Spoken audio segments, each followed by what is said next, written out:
ফারহান, এই ফারহান, হুম। ওঠ বাবা। আর একটু ঘুমাই। না বাবা, ওঠ তাড়াতাড়ি। তুই না আজ অফিসে যাবি? কয়টা বাজে আম্মু? 8:45 বাজে। ওঠ বাবা। 8:45 বাজে শুনে ফারহান তাড়াতাড়ি উঠে পড়লো। তারপর তাড়াতাড়ি ফ্রেশ হয়ে নাস্তা করে অফিসের উদ্দেশ্যে রওনা দিল।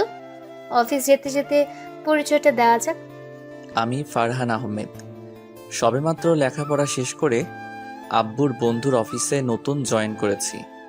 আমি বাবা মায়ের একমাত্র সন্তান। বাকিটা গল্পে পেয়ে যাবেন। আপনাদের সাথে কথা বলতে বলতে অফিসে চলে আসলো ফারহান। ঠিক সময় মতো অফিসে চলে এসেছে। তারপর ফারহান অফিসের ভেতর গেল। অফিসে যেতেই ম্যানেজার এসে ফারহানকে জায়গা দেখিয়ে দিল।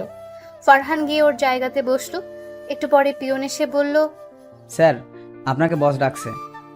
আচ্ছা, আপনি যান, আমি যাচ্ছি। ঠিক আছে স্যার। তারপর পিয়ন চলে গেল। একটু পরে ফারহান বসের রুমে গেল। গিয়ে বলল, স্যার আসবো?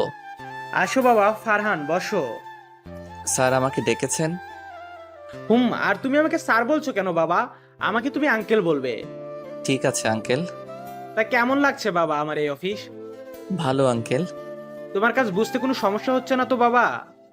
না আঙ্কেল, আমার কোনো সমস্যা হচ্ছে না। সমস্যা হলে কিন্তু আমাকে বলবে বাবা। ঠিক আছে আঙ্কেল, আর কিছু বলবেন? না, এখন এসো। ঠিক আছে আঙ্কেল। তারপর ফারহান চলে আসলো নিজের জায়গাতে। তারপর কাজ করতে লাগলো। সন্ধ্যায় কাজ শেষ করে বাসায় এসে ফ্রেশ হয়ে খাওয়া দাওয়া করলো। তারপর আব্বু আম্মুর সাথে অনেকক্ষণ গল্প করে চলে আসলো নিজের রুমে। রুমে এসে একটু ফেসবুক চালিয়ে ঘুমিয়ে গেল। সকালে প্রতিদিনের মতো আজকেও আম্মুর ডাকে ঘুম ভাঙলো। তারপর ফ্রেশ হয়ে নাস্তা করে চলে আসলো অফিসে। তারপর কাজ করতে লাগলো। কাজ শেষ করে বাসায় চলে আসলো। এভাবেই চলছিল দিন। এই কয়েকদিনের মধ্যে অফিসের সকলের সাথে ভালো একটা সম্পর্ক তৈরি হয়ে যায়। বিশেষ করে আঙ্কেলের সাথে ফারহানের অনেক ভালো একটা সম্পর্ক তৈরি হয়েছে। আঙ্কেল তাকে তার নিজের ছেলের মতো ভালোবাসে ও বিশ্বাস করে। অফিসে কাজ করতে করতে চলে গেল প্রায় 1 বছর। আজকে অফিস থেকে বাসায় আসতেই আব্বু ফারহানকে ডাক দিল। ফারহান আব্বুর কাছে গিয়ে বলল, আব্বু কিছু বলবা? বলো, কি বলবে? কি করে যে তোকে বলি বাবা। আরে আব্বু, এত কিছু ভেবো না তো, কি বলবে বলে ফেলো। আচ্ছা ফারহান, আমি আর তোর মা যদি একটা কথা রাখতে বলি, তুই কি রাখবি? তোমাদের কথা আমি আমার জীবন দিয়ে হলেও রাখবো। তুমি বলো আমাকে তোমার কি কথা রাখতে হবে? আমি আর তোমার আম্মু চাই তুমি তোমার জুয়েল আঙ্কেলের মেয়েকে বিয়ে করো। ফারহান কি বলবে কিছু বুঝতে পারছে না, তাই চুপ করে আছে। ফারহানকে চুপ করে থাকতে দেখে আব্বু বলল, কি হলো ফারহান, কিছু বলছো না কেন? তুমি কি এই বিয়ে করতে পারবে? আর না করতে পারলেও আমাকে বলো বাবা। জুয়েল আঙ্কেল কি আমার কাছে তার মেয়েকে বিয়ে দিবে? আমি তাদের অফিসের সামান্য কর্মচারী, আর তারা হলো কত ধনী লোক। তোমার জুয়েল আঙ্কেল নিজেই তার মেয়ের বিয়ে তোমার সাথে দিতে চাই। এখন তোমার মতামত কি বাবা? তুমি কি বিয়ে করতে রাজি? তোমরা কি চাও সেটা বলো। আমরা চাই তুমি তোমার জুয়েল আঙ্কেলের মেয়েকে বিয়ে করো। তাহলে আমি রাজি। এই দেখো, এটা তোমার জুয়েল আঙ্কেলের মেয়ে। ছবি দেখতে হবে না, তোমাদের পছন্দ হলেই চলবে। তারপর ফারহান সেখান থেকে নিজের রুমে চলে আসলো। তারপর ফ্রেশ হয়ে খাওয়া দাওয়া করে ছাদে গিয়ে বসে আছে আর ভাবছে, আর কিছুদিন পর থেকে আমার স্বাধীনভাবে চলা বন্ধ হয়ে যাবে। আমার জীবনে একজন নতুন মানুষ আসবে, না জানি সে কেমন হবে। সে কি আমার সাথে মানিয়ে নিয়ে চলতে পারবে? আমার বাবা মাকে কি সে নিজের বাবা মা ভেবে সেবা যত্ন করবে? এই চিন্তাগুলো মাথায় ঘুরপাক খাচ্ছে। কিছুক্ষণ পর ছাদ থেকে নিজের রুমে চলে আসে, এসে ঘুমিয়ে যায়। সকালে আম্মুর ডাকে ঘুম ভাঙলো। আম্মু তাড়াতাড়ি ফারহানকে ফ্রেশ হয়ে নিচে যেতে বলল। আব্বু নাকি ডাকছে। ফারহানও তাড়াতাড়ি ফ্রেশ হয়ে নিচে চলে আসলো। নিচে আসার পরে দেখলো আব্বু খাবার টেবিলে বসে আছে। ফারহান আব্বুর কাছে গিয়ে বলল, আব্বু, তুমি নাকি আমাকে ডেকেছো? হুম কেন আব্বু, কিছু বলবে? হুম আমি আর তোমার আঙ্কেল মিলেই ঠিক করেছি, সামনে শুক্রবার তোমার আর তোমার আঙ্কেলের মেয়ে সোহানার বিয়ে দিব। এত তাড়াতাড়ি কেন আব্বু? তোমার আঙ্কেল নাকি পরের সপ্তাহে বিদেশে চলে যাবেন, তাই বিয়েটা এত তাড়াতাড়ি দিতে বলল। আর তোমাকে এই কয়েকদিন অফিসে যেতে মানা করছে। আচ্ছা ঠিক আছে। তারপর ফারহান খাওয়া দাওয়া করে বন্ধুদের কাছে আসলো। এসে দেখে সবাই বসে আছে, তাই সবাইকে দাওয়াত দিয়ে বাসায় চলে আসলো। দেখতে দেখতে বিয়ের দিন চলে আসলো। কালকে ফারহানের বিয়ে, তাই ফারহান রাতে বন্ধুদের সাথে কথা বলে সোজা বাসায় এসে খাওয়া দাওয়া করে ঘুমিয়ে গেল। সকালে আম্মুর ডাকে ঘুম ভাঙলো। তারপর ফ্রেশ হয়ে নিচে এসে দেখে অনেক মেহমান এসেছে। তারপর সেও খাওয়া দাওয়া করে রুমে এসে বসে রইল। দুপুরে আব্বুর রুমে আসলো এবং বিয়ের পাঞ্জাবি দিয়ে গেল এবং তাড়াতাড়ি রেডি হয়ে নিচে যেতে বলল। কিছুক্ষণ পর ফারহান রেডি হয়ে নিচে গেল। তারপর সবার সাথে আঙ্কেলদের বাসার দিকে রওনা দিল। প্রায় 40 মিনিট পর আঙ্কেলদের বাসায় পৌঁছে গেল। এখন ফারহান একা একা বসে আছে আর ওর সব হারামি বন্ধুগুলো চলে গেছে মেয়ে পটাতে। অনেকক্ষণ পরে কাজে এসে বিয়ে পড়িয়ে গেল। এখন ওদের বউ নিয়ে বাড়ি ফেরার পালা। সোহানাকে বিদায় দেওয়ার সময় আঙ্কেল অনেক কান্না করেছিল আর সোহানাও অনেক কান্না করেছে। তারপর সোহানাকে নিয়ে গাড়িতে এসে বসলো। বাসায় ফেরার পথে সোহানার আর ফারহানের মধ্যে কোনো কথা হয়নি। বাসায় এসে পড়েছে। বাসায় আসার পরে সোহানাকে ওর রুমে নিয়ে যাওয়া হলো আর ফারহান চলে গেল ছাদে বন্ধুদের কাছে। বন্ধুদের সাথে কথা বলতে বলতে প্রায় 12টা বেজে গেল। একটু পরে আব্বু কল দিল। কল ধরতেই, কোথায় তুমি? এই তো ছাদে। তাড়াতাড়ি নিজের রুমে যাও। তারপর ফারহান ওর রুমের দরজার সামনে চলে আসলো, কিন্তু ভেতরে যেতে অনেক ভয় করছে। অবশেষে সব ভয় কাটিয়ে নিজের রুমে প্রবেশ করলো। বাসঘরে ঢুকতেই বউ বলল, দেখুন, আপনি আমার কাছে আসবেন না। আমি আপনাকে স্বামী হিসেবে মানতে পারবো না, আর আমি আপনাকে স্বামীর অধিকারও দিতে পারবো না। সোহানার মুখে এমন কথা শুনে ফারহান পুরাই অবাক হয়ে গেল। তারপর নিজেকে একটু স্বাভাবিক করে সোহানাকে বলল, আমাকে আপনি কিসের জন্য স্বামী হিসেবে মানতে পারবেন না, সেই কারণটা কি জানতে পারি? আসলে আমি নীল নামের একটা ছেলেকে অনেক ভালোবাসি। তাহলে আমাকে বিয়ে করলেন কেন? বাবার ভয়ে আমি আপনাকে বিয়ে করেছি। আমাকে বিয়ে না করে ছেলেটার সাথে পালিয়ে যাইতেন। আসলে তার বাবার ব্যবসার জন্য নীল এখন দেশের বাইরে আছে, তাই পালিয়ে যেতে পারিনি। আর বাবার কাছে শুনেছি আপনি অনেক ভালো, তাই ভাবলাম আপনাকে বোঝালে আপনি নিশ্চয়ই বুঝতে পারবেন, তাই আমি আপনাকে বিয়ে করতে রাজি হয়েছি। আপনি কি আপনার আর নীলের সম্পর্কের কথা আঙ্কেলকে বলছেন? না। না বলে কেন আমাকে বিয়ে করলেন? জানেন, আপনার আর আমার আব্বু সেই ছোটবেলার বন্ধু। এখন যদি তারা এইসব কথা জানতে পারে তাহলে কতটা কষ্ট পাবে বুঝতে পারছেন? কথা বলছেন না কেন? সোহানাকে কিছু না বলে কান্না করে দিল। আমি এত কিছু বুঝি না, আমি শুধু নীলকে চাই। আর যদি আমি নীলকে না পাই তাহলে এই ছুরি দিয়ে নিজেকে শেষ করে ফেলবো। আপনাকে কিছুই করতে হবে না। আপনি আপনার নীলের কাছে যেতে পারবেন, কিন্তু একটা শর্ত আছে। বলেন কি শর্ত? আমি নীলের জন্য সব শর্ত মানতে রাজি আছি। শর্তটা হলো আমাদের মাঝে যে কোনো সম্পর্ক নেই সেটা কাউকে বুঝতে দিতে পারবেন না। যতদিন এই বাড়িতে থাকবেন ততদিন আমার মা বাবাকে আপনার মা বাবা মনে করে সেবা যত্ন করতে হবে। আপনি কি আমার শর্ত মানতে পারবেন? পারবো। আচ্ছা নীল, কতদিন পরে দেশে আসবে? 7 মাস। ও, এখন ঘুমান তাহলে। আচ্ছা। তারপর ফারহান বিছনা থেকে একটা বালিশ আর একটা চাদর নিয়ে সোফায় গিয়ে শুয়ে পড়লো আর সোহানা খাটে গিয়ে শুয়ে পড়লো। ফারহান সোফাতে শুয়ে শুয়ে ভাবতে লাগলো, জীবনে কোনো মেয়ের সাথে প্রেম করলাম না, শুধু বিয়ের পরে বউয়ের সাথে প্রেম করব বলে, নিজের সবটুকু দিয়ে বউকে ভালোবাসবো বলে। আর সেই বউ কিনা আমাকে স্বামী হিসেবে মানে না। হায় রে কপাল। এগুলো ভাবতেই চোখ দিয়ে 2 ফোঁটা কষ্টের অশ্রু চোখের একটা কোণা দিয়ে বাহির হয়ে গেল। ফারহান চোখের জলগুলো মুছে ঘুমানোর চেষ্টা করতে থাকলো, কিন্তু কিছুতেই চোখে ঘুম আসছে না। শুধু বুকের বাম পাশে চিনচিনে ব্যথা করছে আর চোখ দিয়ে নোনা পানি পড়ছে। চোখের পানি মুছতে মুছতে কখন যে ঘুমিয়ে গেছে মনে নেই। ফজরের আজানের সময় ফারহানের ঘুমটা ভেঙে গেল। ফ্রেশ হয়ে অজু করে চলে গেল নামাজ পড়তে। তারপর মসজিদে গিয়ে নামাজ পড়ে চলে আসলো বাসাতে। বাসায় আসার পরে চলে আসলো নিজের রুমে গিয়ে দেখে সোহানা ঘুম থেকে উঠে কার সাথে যেন হেসে হেসে কথা বলছে। ফারহান সেদিকে খেয়াল না করে চলে গেল ছাদে বসে আছে। এমন সময় সোহানা ওর কাছে আসলো আর পাশে দাঁড়ালো। ফারহান সোহানাকে দেখে বলল, কি সোহানা, কিছু বলবেন? কি বলবেন বলেন। আসলে ফারহান, আপনি কিছু মনে করবেন না আমার কথাতে। আরে বলেন তো, আমি কিছু মনে করব না। প্লিজ, আপনি যত তাড়াতাড়ি পারেন আমার আর আপনার ডিভোর্সের ব্যবস্থা করুন, প্লিজ। সোহানার মুখে কথাটা শোনার পরে অনেক কষ্ট পেল ফারহান। আসলে ফারহান নিজের জন্য কষ্ট পাচ্ছে না, ওর কষ্ট হচ্ছে ওর আব্বু আম্মুর কথা ভেবে। তারা যদি জানতে পারে যে তার ছেলের বউ বিয়ের একদিন পরে ডিভোর্স চেয়েছে, তাহলে তারা কতটা কষ্ট পাবে। নিজেকে তারা অনেক বড় অপরাধী মনে করবে, কারণ তাদের কারণে ফারহান এই বিয়েটা করেছে। এগুলো ভাবতে চোখ দিয়ে কয়েক ফোঁটা জল মাটিতে গড়িয়ে পড়লো। ফারহান তাড়াতাড়ি চোখের জল মুছে বলল, এখন আমি আপনাকে ডিভোর্স দিতে পারবো না। কথাটা বলার সাথে সাথে ঠাস ঠাস করে সোহানা ফারহানকে দুটো থাপ্পড় দিল। ফারহান গালে হাত দিয়ে বসে পড়ল। থাপ্পড় দুটো এত জোরে লেগেছে যে ঠোঁট কেটে রক্ত বের হয়ে গেছে। ফারহান থাপ্পড় খেয়ে বসে আছে। তখন সোহানা বলল, ছোট লোকের বাচ্চা, তো সাহস কত বড়! তুই আমার মুখের উপরে কথা বলিস? তোকে একটা ভালো মানুষ মনে করেছিলাম, কিন্তু আমার জানা ছিল না যে কোনো ছোট লোক কখনো ভালো মানুষ হতে পারে না। আর তুই আজকের পরে আমার ধারে কাছেও আসবি না, আর যত তাড়াতাড়ি পারিস আমাকে ডিভোর্স দিয়ে দিবি। কথাটা যেন মনে থাকে।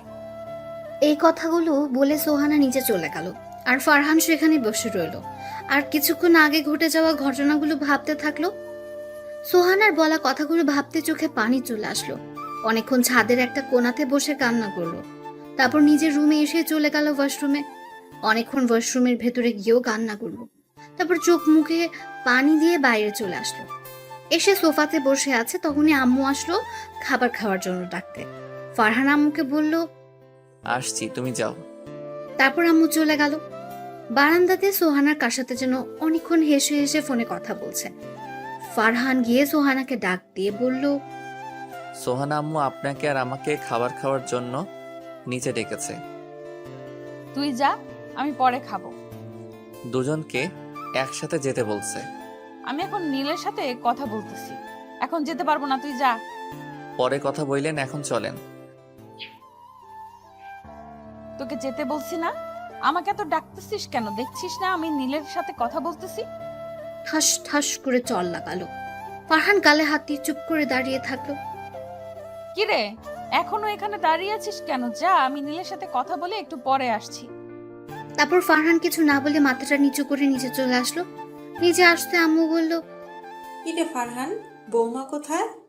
আসলে আম্মু, সোহানার নাকি শরীরটা ভালো লাগতেছে না, তাই শুয়ে আছে। আর আমাকে বলছে আমি খেয়ে যেন ওর জন্য খাবার নিয়ে যাই। ও, তারপর ফারহান খেতে থাকলো। খাওয়া দাওয়া শেষ করে সোহানের জন্য খাবার নিয়ে রুমে আসলো। এসে দেখে এখনো নীলের সাথে ফোনে কথা বলছে। তারপর ফারহান সোহানের কাছে গিয়ে বলল, আম্মু আপনার জন্য খাবার পাঠিয়েছে, খাবারগুলো খেয়ে নিন। সোহানাই ফারহানের কথা শুনে পেছন ঘুরে তাকালো। তাকিয়ে দেখে ফারহান দাঁড়িয়ে আছে। তখন সে ফোনটা কেটে দিয়ে খাবার খাওয়ার জন্য চলে গেল, আর ফারহান চলে গেল ছাদে। ছাদে বসে থাকতে থাকতে প্রায় 12টা বেজে গেল। ফারহান এখনো ছাদে দাঁড়িয়ে আছে। হঠাৎ কারো পায়ের শব্দের আওয়াজ শুনে পেছনে তাকালো। তাকিয়ে দেখে সোহানা দাঁড়িয়ে আছে। ফারহান সোহানাকে বলল, কিছু বলবেন? শোন, আমার বাসা থেকে মানুষ এসেছে, আমাকে আর তোকে নিতে চায়। তোকে আম্মু নিচে ডাকছে। ও আচ্ছা, আপনি যান, আমি আসছি। তারপর সোহানা চলে গেল। একটু পরে ফারহানও নিচে চলে আসলো। নিচে আসতে আম্মু বলল, ফারহান তাড়াতাড়ি তৈরি হয়ে নাও। কেন আম্মু, কোথায় যাব? সোহানাদের বাড়ি থেকে লোক এসেছে তোমাকে আর সোহানাকে নিতে। আমি না গেলে হয় না? এটা বিয়ের নিয়ম।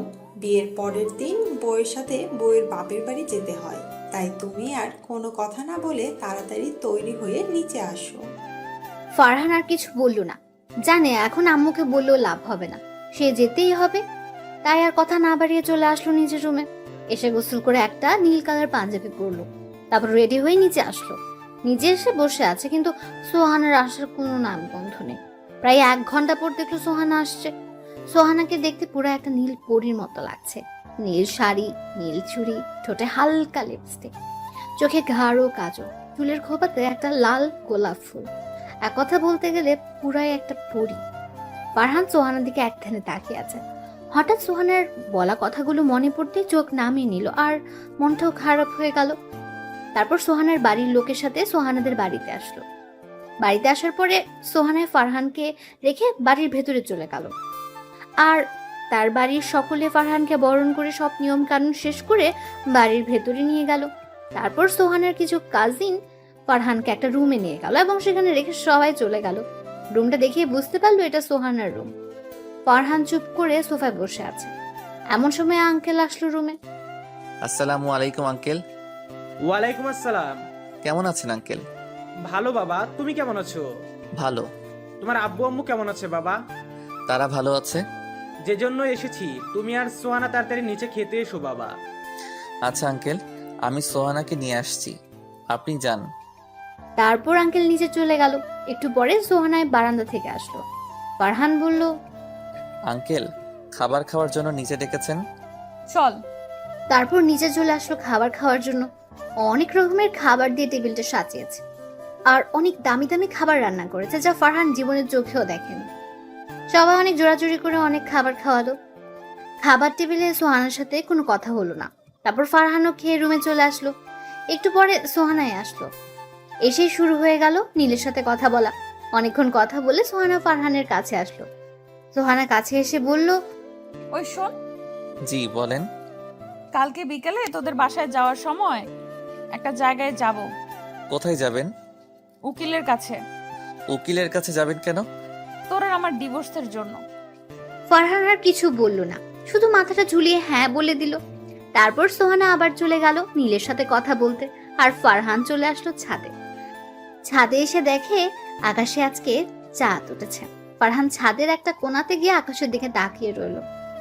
আজকে আকাশে অনেক তারা উঠেছে, আর হাজার তারার মাঝে একটা চাঁদ পুরো আকাশটাকে আলো দিয়ে আলোকিত করে রেখেছে। ফারহান আকাশের দিকে তাকিয়ে সোহানার বলা কথাগুলো ভাবতে লাগলো। ভাবছে, আমি কি এতই খারাপ যে আমাকে স্বামী হিসেবে মানা যায় না? জীবনে কখনো কারোর সাথে প্রেম করলাম না, শুধু বিয়ের পরে নিজের বউকে সবটা দিয়ে ভালোবাসবো বলে। আর সেই বউ আজকে আমাকে স্বামী হিসেবে মানতে পারে না। আমার কথা না হয় বাদ দিলাম, যদি আমার আব্বু আম্মু জানতে পারে যে তাদের পছন্দ করা মেয়ে তার ছেলেকে স্বামী হিসেবে মানে না, তখন তো তারা অনেক কষ্ট পাবে। আমার থেকেও বেশি কষ্ট পাবে তারা। আমি ছেলে হয়ে কিভাবে বাবা মাকে কষ্ট দিব? না, যে করে হোক সোহানার মনে আমার প্রতি ভালোবাসা জন্মাতেই হবে। আমাকে তার মন জয় করতেই হবে। শত অপমানের পরেও তার সাথে থাকতে হবে। আকাশের দিকে তাকিয়ে আছে আর এগুলো মনে মনে ভাবছে। হঠাৎ পেছনে কারো পায়ের শব্দ পেল, তাই তাড়াতাড়ি চোখের পানি মুছে ফেললো। তারপর পেছনে তাকিয়ে দেখে সোহানা আসছে। এসে বলল, কিরে, এত রাতে তুই এখানে কি করিস? এই তো রাতের আকাশটা দেখতেছিলাম। চল নিচে চল। ফারহান আর কিছু না বলে নিজের রুমে এসে পড়ল। তারপর বলল, আপনার রুমে তো কোনো চাদর নেই, আমি কিভাবে ঘুমাবো? আজকে চাদর ছাড়াই ঘুমা। এই শীতের মধ্যে কিভাবে চাদর ছাড়া ঘুমাবো? কিচ্ছু করার নেই, চাদর ছাড়াই আজকে থেকে ঘুমাতে হবে। ফারহান আর কিছু না বলে সোফাতে গিয়ে শুয়ে পড়লো। সোহানাও খাটে গিয়ে শুয়ে পড়লো। একটু পরে সোহানা ঘুমিয়ে গেল, আর ফারহান সোহানার ঘুমন্ত মুখের দিকে তাকিয়ে রইল। সোহানা এমনিতে অনেক সুন্দর। জানলা খোলা থাকার কারণে চাঁদের আলো সোজা এসে সোহানার মুখে পড়ছে, আর সোহানার সৌন্দর্যটা দ্বিগুণ করে দিচ্ছে। ঘুমন্ত অবস্থায় সোহানাকে পুরো একটা শিশুর মতো মনে হচ্ছে। এই প্রথম কারো উপর ক্রাশ খেলো ফারহান, আর এই প্রথম কারো প্রেমে পড়লো। সোহানার দিকে তাকিয়ে থাকতে থাকতে কখন যে ঘুমের রাজ্যে হারিয়ে গেছে তার মনেই নেই। ফজরের সময় আজানের মধুর সুরে ঘুম ভাঙলো তার। ঘুম থেকে উঠে দেখে সোহানা একটা পিচ্চি বাবুর মতো ঘুমিয়ে আছে। ফারহান কিছুক্ষণ সময় সোহানার দিকে তাকিয়ে থেকে উজু করে চলে আসলো মসজিদে নামাজ পড়তে। তারপর নামাজটা পড়ে একটু বাইরে হাঁটাহাঁটি করে চলে আসলো সোহানাদের বাড়িতে। তারপর চলে আসলো সোহানার রুমে এসে দেখে সোহানা এখনো ঘুমিয়ে আছে। ফারহান আর তাকে ডাক না দিয়ে চলে আসলো ছাদে। অনেকক্ষণ ছাদে থাকার পর চলে আসলো আবার রুমে আসতেই মনটা খারাপ হয়ে গেল। মন খারাপ হওয়ার কারণ হলো এসে দেখে সোহানা নীলের সাথে অনেকক্ষণ হেসে হেসে কথা বলছে। ফারহান আর কিছু বললো না, কারণ এখন কিছু বলতে গেলেই থাপ্পড় খেতে হবে, তাই চুপ করে সোফাতে বসে রইলো। একটু পরে আঙ্কেল ফারহান আর সোহানাকে নিচে ডাকলো নাস্তা করার জন্য। সোহানা নীলের সাথে কথা বলা শেষ করে ফারহানকে নিয়ে নিচে খাবার টেবিলে চলে আসলো। তারপর সবাই একসাথে নাস্তা করতে লাগলো। নাস্তা প্রায় শেষ, তখন আঙ্কেল বলল, বাবা, ফারহান আর মা সোহানা, তোমরা হয়তো জানো আমি সামনে শনিবার দেশের বাইরে যাব। ওরা দুজন একসাথে বলল, জি জানি। আমি চাই অফিসের দায়িত্ব তোমাদের দুজন থেকে একজনকে দিতে। তোমরা কে নিচে? আঙ্কেল, অফিসের দায়িত্বটা সোহানাকেই দিন। আমার অফিসের দায়িত্ব চাই না। আচ্ছা, তাহলে অফিসের বস হিসেবে সোহানাই থাকবে, আর তুমি সোহানাকে সাহায্য করো বাবা। আচ্ছা, আমি সোহানাকে সাহায্য করব, আপনি চিন্তা করবেন না আঙ্কেল। তারপর খাওয়া দাওয়া শেষ করে রুমে চলে আসলো। দেখতে দেখতে দুপুর গিয়ে বিকেল হয়ে গেল। এখন সোহানা আর ফারহান উকিলের কাছে। ফারহান খুব ভয় হচ্ছে যদি আজকে সোহানার ওর সাথে ডিভোর্স হয়ে যায় তাহলে বাবা মাকে কি জবাব দেবে, এগুলো ভেবে অনেক ভয় করছে। অনেকক্ষণ পরে উকিল সাহেব আসলেন। আসার পরে সোহানা বলল, উকিল সাহেব, আমি তো আপনাকে ফোনে সব বললামই। এখন তাড়াতাড়ি ডিভোর্স পেপার রেডি করেন। আমি এই ছোট লোকের বাচ্চাকে এখনই ডিভোর্স দিয়ে দিতে চাই। সরি মামুনি, আজকের মধ্যে কোনোভাবেই ডিভোর্স দেওয়া সম্ভব না। তোমাদের দুজনকে একসাথে 6 মাস থাকতে হবে, আর 6 মাস পর যদি তোমরা চাও তাহলেই তোমাদের দুইজনের ডিভোর্স হবে। এখন হবে না কেন উকিল সাহেব? এটা সরকারি নিয়ম মামুনি। তারপর ফারহান আর সোহানাই বাসার উদ্দেশ্যে রওনা দিল। বাসায় আস্তে আস্তে প্রায় রাত হয়ে গেল। বাসায় এসে কলিং বেল দিতেই আম্মু এসে দরজা খুলে দিল। তারপর ফারহান আর সোহানা রুমে চলে আসলো। রুমে আসতেই সোহানা বলল, আমি তোর মতো ছোট লোকের সাথে এই 6 মাস থাকতে পারবো না।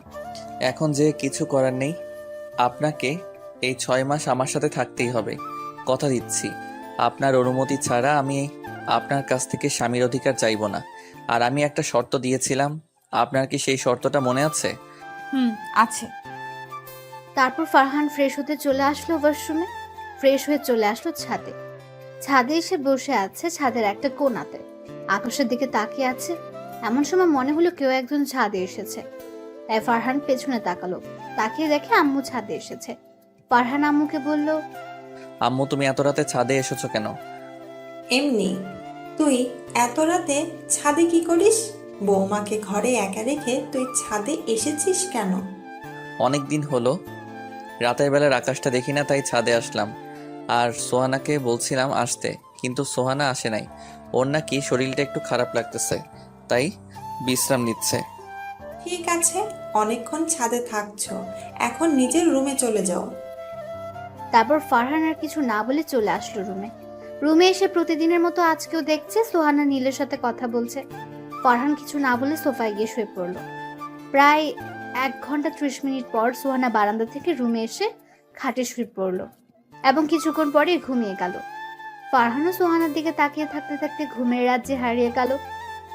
ফজরের সময় আজানের ধ্বনি এসে কানে পৌঁছাতেই ঘুমটা ভেঙে গেল। ফারহান তাড়াতাড়ি উঠে ফ্রেশ হয়ে নামাজ পড়তে চলে গেল। নামাজ পড়ে একটু হাঁটাহাঁটি করে চলে আসলো বাসায়। বাসায় এসে দেখে আম্মু নামাজ পড়ে রান্না ঘরে যাচ্ছে। ফারহানকে দেখে আম্মু বলল, কিরে, তুই এত সকালে কোথায় থেকে আসলি? নামাজ পড়তে গিয়েছিলাম আম্মু।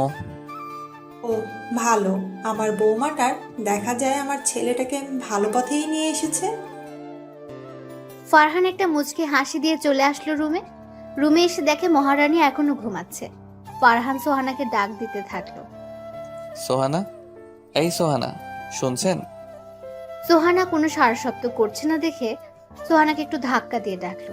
সোহানা, এই সোহানা, ওঠেন, আজকে তো অফিস আছে, তাড়াতাড়ি ওঠেন। সোহানা জেগে গেল। ফারহান তার শরীর স্পর্শ করেছে বলে ঠাস ঠাস করে সোহানা ওকে 4টা থাপ্পড় দিল আর বলল, ছোট লোকের বাচ্চা, তুই আমাকে টাচ করলি কেন? এই, তুই আমাকে কথা দিয়েছিস। আসলে তোর মতো ছোট লোককে আমি কেন যে বিয়ে করতে গেলাম? তোরা বড়লোক মানুষ দেখলে সুযোগ নেওয়ার চেষ্টা করিস। আরো অনেক কিছু বলল। তারপর ফ্রেশ হতে চলে গেল।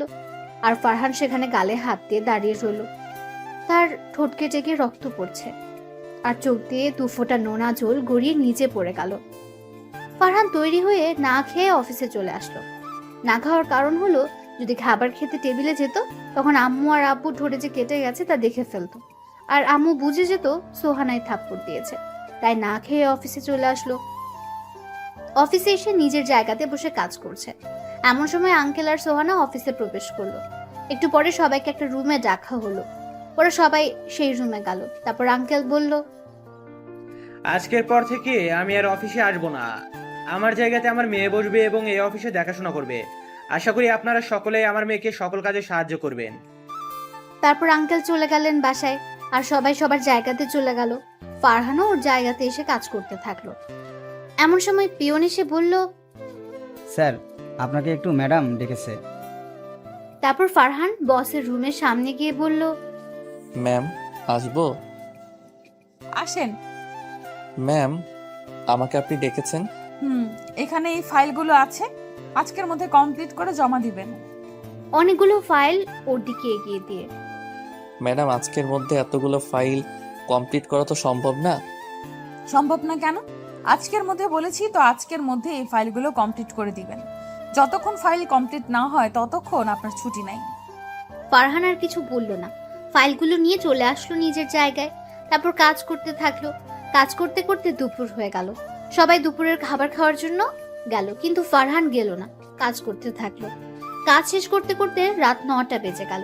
সবাই চলে গেছে, শুধু ফারহান, পিয়ন আর সোহানাকে ছাড়া।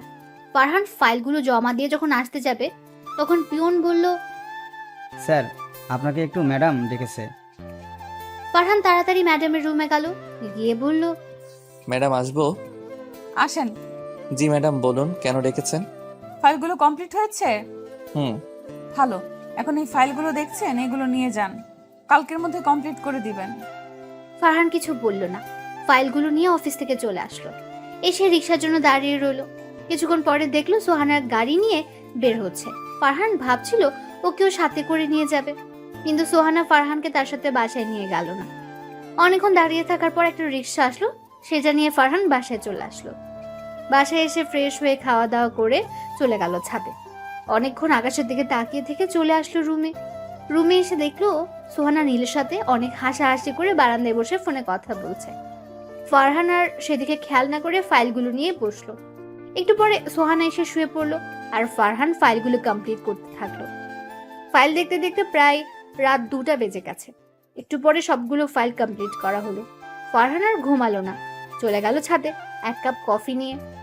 ছাদের একটা কোণায় বসে কফি খাচ্ছে আর আকাশের চারটার দিকে তাকিয়ে আছে আর ভাবছে, আজকে যদি সোহানাই আমাকে স্বামী হিসেবে মানতো, তাহলে এখন সোহানার কোলে মাথা দিয়ে আকাশের চাঁদটা দেখা হতো। আমার সাথে কেন এমন হলো? কি দোষ করছিলাম আমি? কারো ক্ষতিও তো কখনো করি নাই, তাহলে কেন আমার সাথে এমন হলো? আমি কি এতই খারাপ যে আমাকে স্বামী হিসেবে মানাই যায় না? সোহানাই আমার সাথে এমন কেন করে? আমি তো তার কাছ থেকে স্বামীর অধিকারও চাই নাই, তাহলে কেন এমন করে? এগুলো ভাবতে ভাবতে চোখ দিয়ে কয়েক ফোঁটা অশ্রু গড়িয়ে মাটিতে পড়লো। আর অনেক কিছু ভাবতে ভাবতে কখন যে ছাদে ঘুমিয়ে গিয়েছে মনে নেই। সকালবেলা আশেপাশে পাখির আওয়াজে ঘুমটা ভেঙে গেল। চারপাশে তাকিয়ে দেখে ছাদের একটা কোণায় ঘুমিয়েছিল। তারপর নিচে চলে আসলো, এসে ফ্রেশ হয়ে নাস্তা করে অফিসের জন্য রেডি হলো। তারপর ফাইলগুলো নিয়ে চলে আসলো অফিসে। অফিসে এসে দেখে 10 মিনিট লেট হয়ে গেছে। ফারহান ওর জায়গাতে বসতে পিয়ন বলল সোহানা নাকি ডেকেছে। ফারহান ফাইলগুলো নিয়ে সোহানার রুমে গিয়ে বলল, ম্যাডাম আসবো? আসেন, বসেন। ম্যাডাম ডেকেছেন আমাকে? অফিসে লেট করে আসলেন কেন? আসলে ম্যাডাম, কালকে রাতে ফাইলগুলো দেখতে দেখতে অনেক রাত হয়ে যায়, তাই আসলে আসতে একটু লেট হলো। ফাইলগুলো দেখি। ফারহান ফাইলগুলো সোহানার কাছে দিল। সোহানা ফাইলগুলো দেখার পর ওর মুখের মধ্যে ছুঁড়ে মারলো আর বলল, কি দেখেছেন ফাইলের মধ্যে? এত ভুল কেন? ম্যাডাম, আপনার মনে হয় দেখতে একটু ভুল হয়েছে, একটু ভালো করে দেখুন। তো সাহস কি করে হয় অফিসের সামান্য একটা কর্মচারী হয়ে আমার মুখের উপরে কথা বলিস? সরি ম্যাডাম, আর হবে না। তারপর ফাইলগুলো নিয়ে সেখান থেকে নিজের জায়গাতে চলে আসলো। এসে মাথাটা টেবিলের নিচে দিয়ে অনেকক্ষণ কান্না করলো। তারপর আবার ফাইলগুলো দেখতে লাগলো। ফাইলগুলো দেখার সময় দেখলো সামান্য কিছু ভুল আছে, যা না ধরলেও চলে। আর এই সামান্য ভুলের জন্য সোহানা এমন ভাবে মারলো, ভাবতেই চোখ দিয়ে পানি চলে আসলো। তারপর চোখের পানি মুছে পিয়নকে দিয়ে ফাইলগুলো সোহানার রুমে পাঠিয়ে দিল। তারপর কাজ করতে থাকলো। শরীরটা ভালো লাগছে না বলে দুপুরে সোহানার রুমে গেল, গিয়ে বলল, ম্যাডাম আসতে পারি? জি আসুন। ফারহান ভেতরে যাওয়ার পর বলল, কিছু বলবেন? ম্যাডাম, আমার শরীরটা অনেক খারাপ লাগতেছে, আমাকে কি আজকের জন্য ছুটি দেওয়া যাবে? সকালবেলা এমনিতেই আসছেন লেট করে, এখন আবার ছুটি চাচ্ছেন? অফিস থেকে কি পেয়েছেন? কোনো ছুটি নেই, যান গিয়ে কাজ করুন। ফারহান আর কিছু বলল না, চলে আসলো নিজের জায়গাতে। এসে ভাল লাগছে না বলে মাথা নিচু করে বসে আছে। এমন সময় কে যেন বললো অফিসে আসছেন কি ঘুমানোর জন্য। এমন কথা শুনে মাথাটা উঠিয়ে সামনে তাকিয়ে দেখে সোহানা দাঁড়িয়ে আছে। ফারহান সোহানাকে দেখে মাথাটা নিচু করে দাঁড়িয়ে গেল। আর সোহানা বলল, আপনাকে কি অফিস থেকে বেতন দেওয়া হয় অফিসে এসে ঘুমানোর জন্য নাকি কাজ করার জন্য? সরি ম্যাডাম, আর হবে না। আর যদি এমন হয় তাহলে আমি আপনাকে চাকরি থেকে বাহির করে দিতে বাধ্য হব। সোহানার কথাটা শুনে অনেক খারাপ লাগলো। আর সোহানা তো জানে যে তার শরীর খারাপ, তারপরে এমন করছে কেন। অনেক চেষ্টা করলো কাজে মন দেওয়ার, কিন্তু কাজে মন দিতে পারলো না। দেখতে দেখতে অফিস ছুটি হয়ে গেল। ফারহান চলে আসলো বাড়িতে এসে সোজা নিজের রুমে চলে গেল, গিয়ে শুয়ে পড়লো আর একটু পরে ঘুমিয়ে গেল। হঠাৎ ঘুম ভেঙে গেল আর শরীরে অনেক জ্বর অনুভব করলো, মাথাও অনেক ব্যথা অনুভব করলো। অনেক কষ্টে একটা পাতলা চাদর নিয়ে সোফায় গিয়ে শুয়ে পড়লো। অনেক শীত লাগছে, এই পাতলা চাদরটা শরীরকে গরম করতে পারছে না। কি করবে কিছুই বুঝতে পারছে না। অনেক জ্বর চলে এসেছে শরীরে, এত জ্বর এসেছে যে উঠে দাঁড়ানোর শক্তিটাও পাচ্ছে না। অনেক কষ্টে সোহানার দিকে মাথাটা ঘুরে দেখলো সোহানা নীলের সাথে কথা বলা নিয়ে ব্যস্ত। ফারহান যে এখানে জ্বরে মরে যাচ্ছে সেই দিকে তার কোনো খেয়ালই নেই। আর খেয়াল থাকবেই বা কি করে? আমি ওর কে যে আমার দিকে খেয়াল রাখবে? আমি মরে গেলেই তো সোহানার পথের কাঁটাটা সরে যাবে, মরে গেলেই তো নীলের সাথে গিয়ে বিয়ে করে ফেলতে পারবে। সোহানার দিকে তাকিয়ে এগুলো ভাবতে থাকলো আর জ্বর বাড়তেই থাকলো।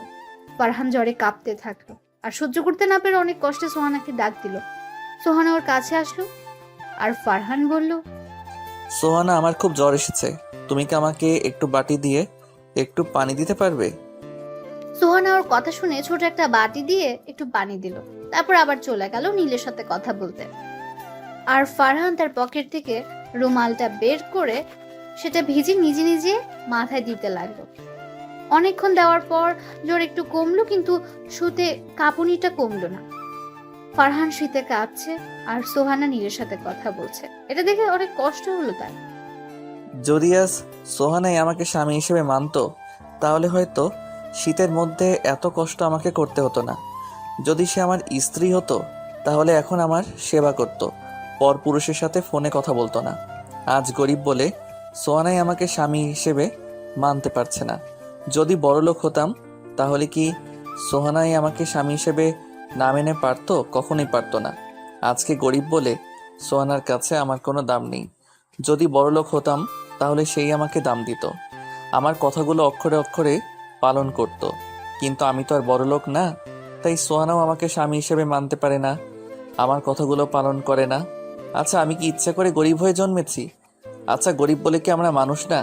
সোহানার শরীরে যেই রক্ত বইছে সেই রক্ত তো আমার শরীরেও বইছে। তাহলে সোহানা এত অহংকারী কেন? কেন গরিবদের মানুষ মনে করে না? কেন আমার মতো গরিবের মন নিয়ে খেলা করে? আচ্ছা, মন কি শুধু বড় লোকদেরই আছে? গরিবের কি মন নাই? গরিবদের কি একটু ভালোবাসা যায় না? গরিবের সাথে কি একটু ভালো ব্যবহার করা যায় না? এগুলো ভাবতে ভাবতে ঘুমের রাজ্যে হারিয়ে গেল। সকালে ঘুম ভাঙলে দেখে শরীর আগের মতো জ্বর নেই, আগের থেকে জ্বর অনেকটা কমেছে। কমলেও একটু জ্বর শরীরে আছে, তাই ভাবলো সোহানার কাছ থেকে আজকের জন্য ছুটি নেবে। যেই ভাবনা সেই কাজ। সোহানা বারান্দায় দাঁড়িয়ে দাঁড়িয়ে কি যেন করছিল। ফারহান সোহানার কাছে গেল আর বলল, আপনার সাথে আমার কিছু কথা ছিল। বল। আসলে আজকে আমার শরীরটা খারাপ, তাই আপনার কাছ থেকে আজকের জন্য ছুটি চাচ্ছিলাম। সোহানা কিছু সময় যেন কি ভাবলো, তারপর বলল, আজকে কোনো ছুটি হবে না, আজকে অফিসে অনেক কাজ, তো অফিসে যেতেই হবে। আমি কালকে সব কাজ করে দিবনে, আজকের জন্য আমাকে ছুটি দিন প্লিজ। আমি যা বলি তাই থাকে, কথা কখনো নড়চড় হয় না, বুঝছেন? ফারহান মাথাটা নিচু করে রুমের ভেতরে চলে আসলো। এসে ফ্রেশ হয় অফিসে যাওয়ার জন্য রেডি হয়ে চলে গেল নাস্তা করতে। নাস্তা করে চলে আসলো অফিসে।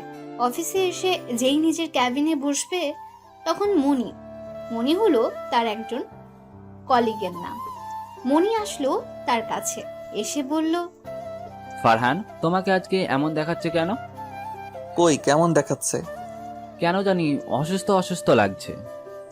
আরে তেমন কিছু না। তারপর মনির সাথে ইচ্ছে না থাকা সত্ত্বেও অনেকক্ষণ হেসে কথা বলল। তারপর মনি তার ক্যাবিনে চলে গেল আর ফারহান ওর ক্যাবিনে বসে পড়লো। কাজ করতে থাকলো। কাজ করছে কিন্তু অসুস্থ থাকার কারণে কাজে মন দিতে পারছে না। একটু পরে সোহানার রুম থেকে ডাক আসলো। ফারহান তার রুমের সামনে গিয়ে বলল, ম্যাডাম আসবো? আসেন। ম্যাডাম আমাকে ডেকেছেন? এই ফাইলটা দুপুরের আগে কমপ্লিট করে দেন, ভালোভাবে করবেন যেন কোনো ভুল না হয়। যদি কোনো ভুল হয় তাহলে আপনার খবর আছে।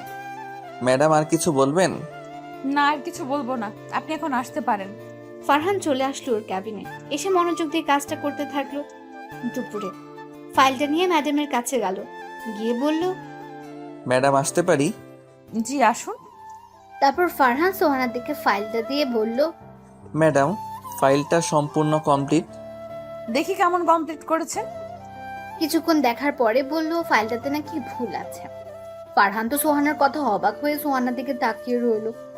একটু পরে নিজেকে একটু স্বাভাবিক করে বলল, ম্যাডাম আপনি জানেন আমার শরীর ভালো না, আর ফাইলটা দেখার সময় মনে হয় একটু ভুল হয়ে গেছে।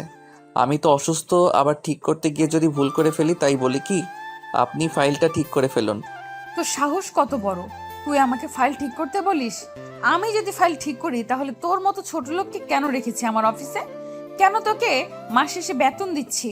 যা গিয়ে ফাইল ঠিক কর। সোহানার কথা শুনে অনেক রাগ উঠে গেল। মনটা চাইছিল সোহানাকে ঠাটিয়ে দুটো চড় মেরে বলতে, তোর অফিসে আর কাজই করব না, কিন্তু কিছু বলতে পারলো না।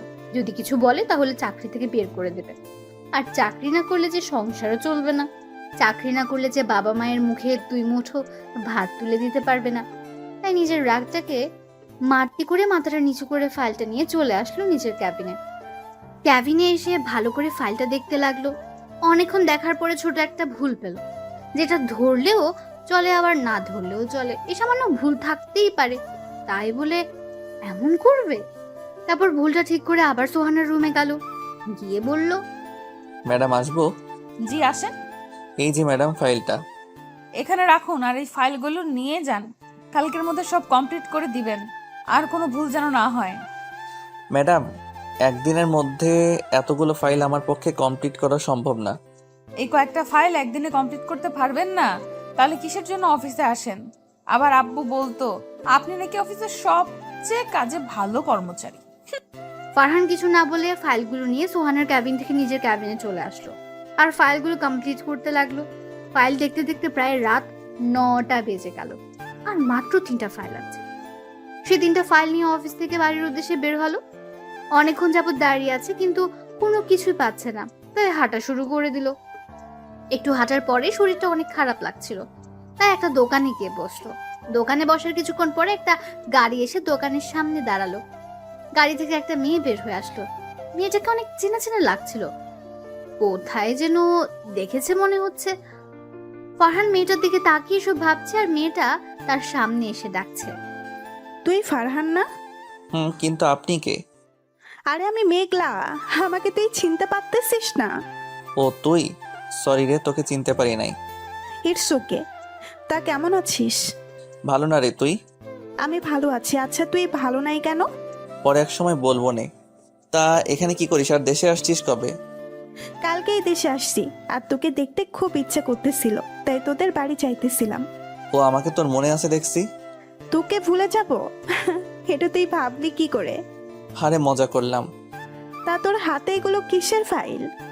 আর বলিস না, এমন একটা অফিসে চাকরি করি যেখানে আমাকে চাকরের মতো খাটায়। দেখ এখনো 3টা ফাইল দিয়ে দিছে কমপ্লিট করতে, আবার যদি ফাইলের মধ্যে একটু ভুল হয় তাহলে অনেক অপমান সহ্য করতে হয়। তাহলে চাকরিটা ছেড়ে দিচ্ছিস না কেন? চাকরি ছেড়ে দিলে আমি আমার বাবা মায়ের মুখে 2 মুঠো ভাত তুলে দিতে পারবো না রে, তাই এখনো চাকরিটা করতেছি, কিন্তু এখন অনেক খারাপ লাগে রে। তুই কালকেই এই চাকরি ছেড়ে দিবি? চাকরি ছেড়ে দিলে আমার বাবা ও মাই যে না খেয়ে মরে যাবে রে। কে বলছে না খেয়ে মরে যাবে? আমি তোকে নতুন চাকরি দিব আমার অফিসে, তাও আবার ম্যানেজার পদে। করুণা করছিস, আমার উপর দয়া দেখাচ্ছিস? কি বলছিস এসব ফারহান? শোন, তুই আমার বেস্ট ফ্রেন্ড, তোর বিপদের সময় যদি আমি তোকে সাহায্য না করি তাহলে কে করবে? আর তুই এটাকে করুণা বা দয়া কেন ভাবতেছিস? আমি তোকে আমার অফিসে ম্যানেজার পদটা উপহার হিসেবে দিলাম। চুপ। এখন চল, তোদের বাড়িতে যাব। আঙ্কেল আন্টিকে কতদিন ধরে দেখি না, চল। চল তাহলে এই গরিবের বাড়িতে। তারপর রাত প্রায় 9:30টায় মেঘলাকে নিয়ে বাড়িতে আসলো। ফারহান চলে গেল ওর রুমে। রুমে এসে দেখলো সোহানা ফোনে কথা বলা নিয়ে ব্যস্ত। ফারহান কিছু না বলে ফ্রেশ হয়ে নিচে চলে আসলো খাবার খাওয়ার জন্য। এসে দেখে মেঘলাকে আম্মু নিজের হাতে খাবার দিচ্ছে, আর মেঘলাও বাচ্চাদের মতো খাচ্ছে। তারপর ফারহান খাওয়া দাওয়া করে চলে আসলো ছাদে। ছাদে এসে একটা কোনায় গিয়ে বসে আছে, তখনই কেউ আসলো বলে মনে হলো। তাকিয়ে দেখলো মেঘলা এসেছে ছাদে। মেঘলা ছাদে এসে পাশে বসলো, মনে হচ্ছে মনটা খারাপ, তাই মেঘলাকে জিজ্ঞেস করলো, কিরে তোর মন খারাপ কেন? জানিস ফারহান, আজকে না তোর মাকে দেখে আমার মায়ের কথা অনেক মনে পড়ছে। তাহলে আন্টিকে কল দে। এই কথা বলতেই মেঘলা কেঁদে দিল, আর একটু পরে বলল, ফারহান আমার আম্মু আর বেঁচে নাই রে, গত মাসে আম্মু মারা গেছে। কথাটা বলেই মেঘলা কান্না শুরু করে দিল। আর ফারহান ওর কথা শুনে স্তব্ধ হয়ে গেল। মুখের ভাষা হারিয়ে ফেললো। কি বলবে কিছুই বুঝতে পারছে না। আর মেঘলার কথা শুনে নিজের কানকে বিশ্বাস করতে পারছে না যে আন্টি মারা গেছে। মেঘলার মুখ থেকে আন্টির মৃত্যুর খবরটা জানার পর চোখ দিয়ে এমনিতেই পানি পড়ছে আর ভেতরে অনেক কষ্ট হচ্ছে। তারপর মেঘলাকে নিয়ে ছাদ থেকে নেমে আসলো। মেঘলাকে ড্রয়িং রুমে দিয়ে চলে আসলো নিজের রুমে। রুমে এসে দেখে সোহানা ঘুমিয়ে গেছে। ঘুমন্ত অবস্থায় সোহানাকে অসম্ভব সুন্দর আর মায়াবী লাগছিল। সোহানার দিকে এক নজর তাকিয়ে আছে। তারপর ফাইলগুলো কমপ্লিট করে শুয়ে পড়লো। কখন যে ঘুমের রাজ্যে হারিয়ে গেছে মনে নেই। পরের দিন সকালে পাখির ডাকে ঘুম ভাঙলো। তারপর ফারহান ফ্রেশ হয়ে নাস্তা করে ফাইলগুলো নিয়ে চলে আসলো অফিসে। ফারহান আসার একটু পর সোহানা অফিসে আসলো। আসার পরে ফারহান ফাইলগুলো নিয়ে তার রুমে গেল। গিয়ে বলল, ম্যাডাম আসবো? আসেন। এই যে ম্যাডাম ফাইলগুলো। দেন। তারপর সোহানা ফাইলগুলো দেখতে লাগলো। ফারহান চুপ করে বসে রইল। ফারহান মনে মনে বলছে, আজকে যদি সোহানাই কিছু বলে তাহলে চাকরিটা ছেড়ে দিব, আর এত অপমান সহ্য করব না। একটু পরে সোহানা বলল, একটা কাজও কি ঠিক করে করতে পারেন না? কি হয়েছে ম্যাডাম? এই ফাইলটাতে তো ভুল কেন? কাজ করার সময় মন কোথায় থাকে আল্লাহ জানে। কেন আব্বু আপনার মতো একটা ছোট লোকে চাকরি দিয়েছে? অনেক বলেছেন ম্যাডাম, আর না দেখি ফাইলটা। সোহানা ফারহানের দিকে ফাইলটা এগিয়ে দিল। ফারহান ফাইলটা দেখে বলল, এই সামান্য ভুলের জন্য আপনি আমাকে এত কিছু বললেন, এত অপমান করলেন। আপনি চান আমি যেন আপনার অফিসে চাকরি না করি, তাই তো? তার জন্যই তো এত অপমান করেন, তাই না? এইটা আমাকে বললেই পারতেন, আমি চাকরিটা ছেড়ে দিতাম। শুধু শুধু কেন আমাকে এত অপমান করলেন? কেন আমার বাবা মাকে এত গালি দিলেন? আমি আপনার অফিসের কর্মচারী, চাকর না। এই কথাগুলো বলে সেখান থেকে চলে আসলো। আর এতক্ষণ সোহানা ফারহানের কথাগুলো এক ধ্যান দিয়ে শুনছিল, কিছুই বলছিল না। সোহানা হয়তো অনেক অবাক হয়েছে ওর মুখে এমন কথাগুলো শুনে। ফারহান সোহানার রুম থেকে বের হয়ে সোজা নিজের টেবিলে এসে পড়লো। এসে একটা রিজাইন লেটার লেখে আবার সোহানার রুমে গেল। ফারহান এবার কোনো অনুমতি না নিয়ে সোজা ওর রুমে ঢুকে গেল। তারপর সোহানার সামনে রিজাইন লেটারটি দিয়ে বলল, ম্যাডাম, আজ থেকে আপনার অফিসের চাকরিটা আমি ছেড়ে দিলাম। এই লেটারে সাইন করে দিয়েন। তারপর সেখান থেকে সোজা বাসায় চলে আসলো। বাসায় এসে কলিং বেল দিতে মেঘলা এসে দরজা খুলে দিল। ফারহান সোজা ওর রুমে চলে গেল। গিয়ে ফ্রেশ হয়ে চলে আসলো ছাদে। ছাদে দাঁড়িয়ে আছে এমন সময় মেঘলা এসে পাশে দাঁড়ালো আর বলল, কি রে, তোর কি হয়েছে? সোহানার কি আজকেও তোকে অপমান করছে? হুম। তোকে না বললাম চাকরিটা ছেড়ে দিতে? চাকরিটা আজকে ছেড়ে দিয়েছি। খুব ভালো করেছি। আচ্ছা বল, আমাদের অফিসে জয়েন করছিস? কালকে থেকেই করতে চাই। কালকে না, পরশু থেকে করিস। আর এই 2 দিন তোর কাজ হলো আমাকে নিয়ে ঘোরাঘুরি করা। অনেকদিন পরে দেশে এসেছি, এখনো ঘোরা হয়নি। বিকেলে তোর সাথে ঘুরতে যাব। আচ্ছা, বিকেলে রেডি হয়ে থাকিস। ঠিক আছে। তারপর দুজনে নিচে আসলো। এসে আম্মুকে বললো খাবার দিতে। আম্মু ওদের দুজনকে খাবার দিল। ফারহান আর মেঘলা খেয়ে চলে আসলো রুমে। এসে দুজনই গল্প করতে থাকলো।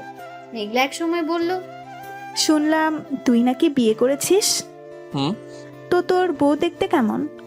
দেখতে মাশাআল্লাহ একটা পরীর মতো, কিন্তু কিন্তু কি? কিছু না। আমার কাছে বল, কিন্তু কি? আরে কিছু না। বুঝছি, আমাকে তুই বন্ধু ভাবিস না। আচ্ছা শোন তাহলে। ফারহান মেঘলাকে সব বলল, যদি মেঘলা কিছু করতে পারে। বল এখন আমি কি করব? এখন একটা কাজ কর, প্রতি রাতে সোহানাকে বলবি, সোহানায় আমি তোমাকে ভালোবেসে ফেলেছি, প্লিজ আমাকে ছেড়ে যেও না। তারপর মেঘলার সাথে অনেকক্ষণ গল্প করে ঘুরতে যাওয়ার জন্য রেডি হয়ে নিল। আর মেঘলা তার রুমে গেল রেডি হতে। একটু পরে মেঘলা রেডি হয়ে আসলো। তারপর আম্মুকে বলে ফারহান আর মেঘলা ঘুরতে বের হলো। অনেক ঘোরাঘুরির পরে মেঘলাকে নিয়ে চিরচেনা নদীর পাড়ে চলে আসলো। মেঘলা আর ফারহান একটা গাছের নিচে গিয়ে বসলো। দুজনেই চুপচাপ বসে আছে, কারো মুখে কোনো কথা নেই। দুজনেই নদীর দিকে তাকিয়ে আছে। একটু পরে নীরবতা ভেঙে মেঘলা বলল, ফারহান, যদি সোহানায় তার বয়ফ্রেন্ডের চলে যায় তখন তুই কি করবি? জানি না কি করব, কিন্তু এইটুকুই জানি সোহানাকে ছাড়া আমি বাঁচতে পারবো না।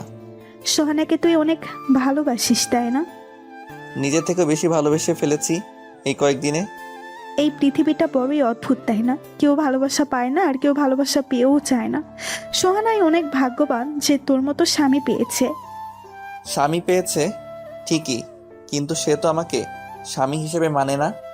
একদিন ঠিক মানবে, দেখে নিস। তোর ভালোবাসা সে ঠিকই বুঝবে। তাই যেন হয়। তারপর মেঘলাকে নিয়ে বাসায় চলে আসলো। দেখতে দেখতে রাত হয়ে গেল। সোহানা বাসায় চলে এসেছে। মেঘলা ওকে বললো আজকে সোহানাকে ভালোবাসি কথাটা রাত্রে বলবে। সবাই মিলে খাওয়া দাওয়া করে যে যার রুমে চলে গেল। ফারহান সোহানার আগের রুমে চলে এসেছে। একটু পরে সোহানাও আসলো। সোহানা আসার পর মেঘলার কথা মতো সোহানাকে বলল, সোহানা, তোমাকে কি বলার ছিল? বল। সোহানা, এই কয়েকদিনে আমি তোমাকে নিজের থেকেও বেশি ভালোবেসে ফেলেছি। I love you Sohana. Please please আমাকে ছেড়ে চলে যেও না। ঠাস ঠাস ঠাস করে সোহানা ফারহানকে 4টা থাপ্পড় মারলো। তারপর বলল, তোর কি যোগ্যতা আছে আমাকে ভালোবাসার? আর তুই ভাবলি কি করে তোর মতো ছোট লোকের বাচ্চাকে আমি ভালোবাসবো? তুই কি ভুলে গেছিস তুই আমার অফিসের সাধারণ একজন কর্মচারী? তোর মাথায় কি কোনো জ্ঞান বুদ্ধি নাই? যা দূরে গিয়ে মর, ফহিন্নি ভিখারি কোথাকার। আরো অনেক কথা শুনিয়ে সোহানা বারান্দায় চলে গেল। আর ফারহান সেখানে বসে পড়লো। আর চোখ দিয়ে বৃষ্টির মতো পানি পড়তে লাগলো। সোহানার কথায় মনটা ভেঙে চুরমার হয়ে গেল। নিজেকে নিজের কাছে অনেক ছোট মনে হচ্ছে। সোহানার বলা কথাগুলো মাথার মধ্যে ঘুরপাক খাচ্ছে আর চোখ দিয়ে পানি পড়ছে। তারপর অনেকক্ষণ সেখানে বসে কান্না করে চলে আসলো ছাদে। ছাদে এসে দেখে মেঘলা আগে থেকে ছাদে এসে বসে আছে। ফারহান মেঘলার কাছে গেল, গিয়ে মেঘলার পাশে বসলো। মেঘলা ওকে দেখে বলল, কিরে, সোহানাকে আজকে প্রপোজ করেছিলি? হুম। তা সোহানা কি বলল? ফারহান মেঘলাকে সবকিছু বলল আর কান্না করে দিল। তারপর মেঘলা বলল, আরে পাগল, তুই কান্না করতেছিস কেন? আমাদের প্ল্যানের কথা কি ভুলে গেলি?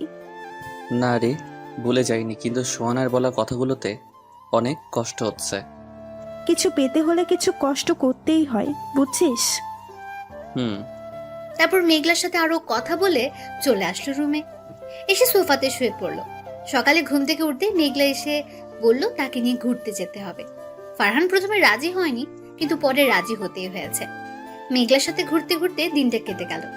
রাতে কালকের মতো আজকেও প্রপোজ করলো। তারপর আর কি, কালকের মতো থাপ্পড় আর অপমান করলো। ফারহান সবকিছু মুখ বুজে সহ্য করে নিল। তারপর একটু কান্না করে সোফায় ঘুমিয়ে গেল। আর সোহানা নীলের সাথে কথা বলতে লাগলো।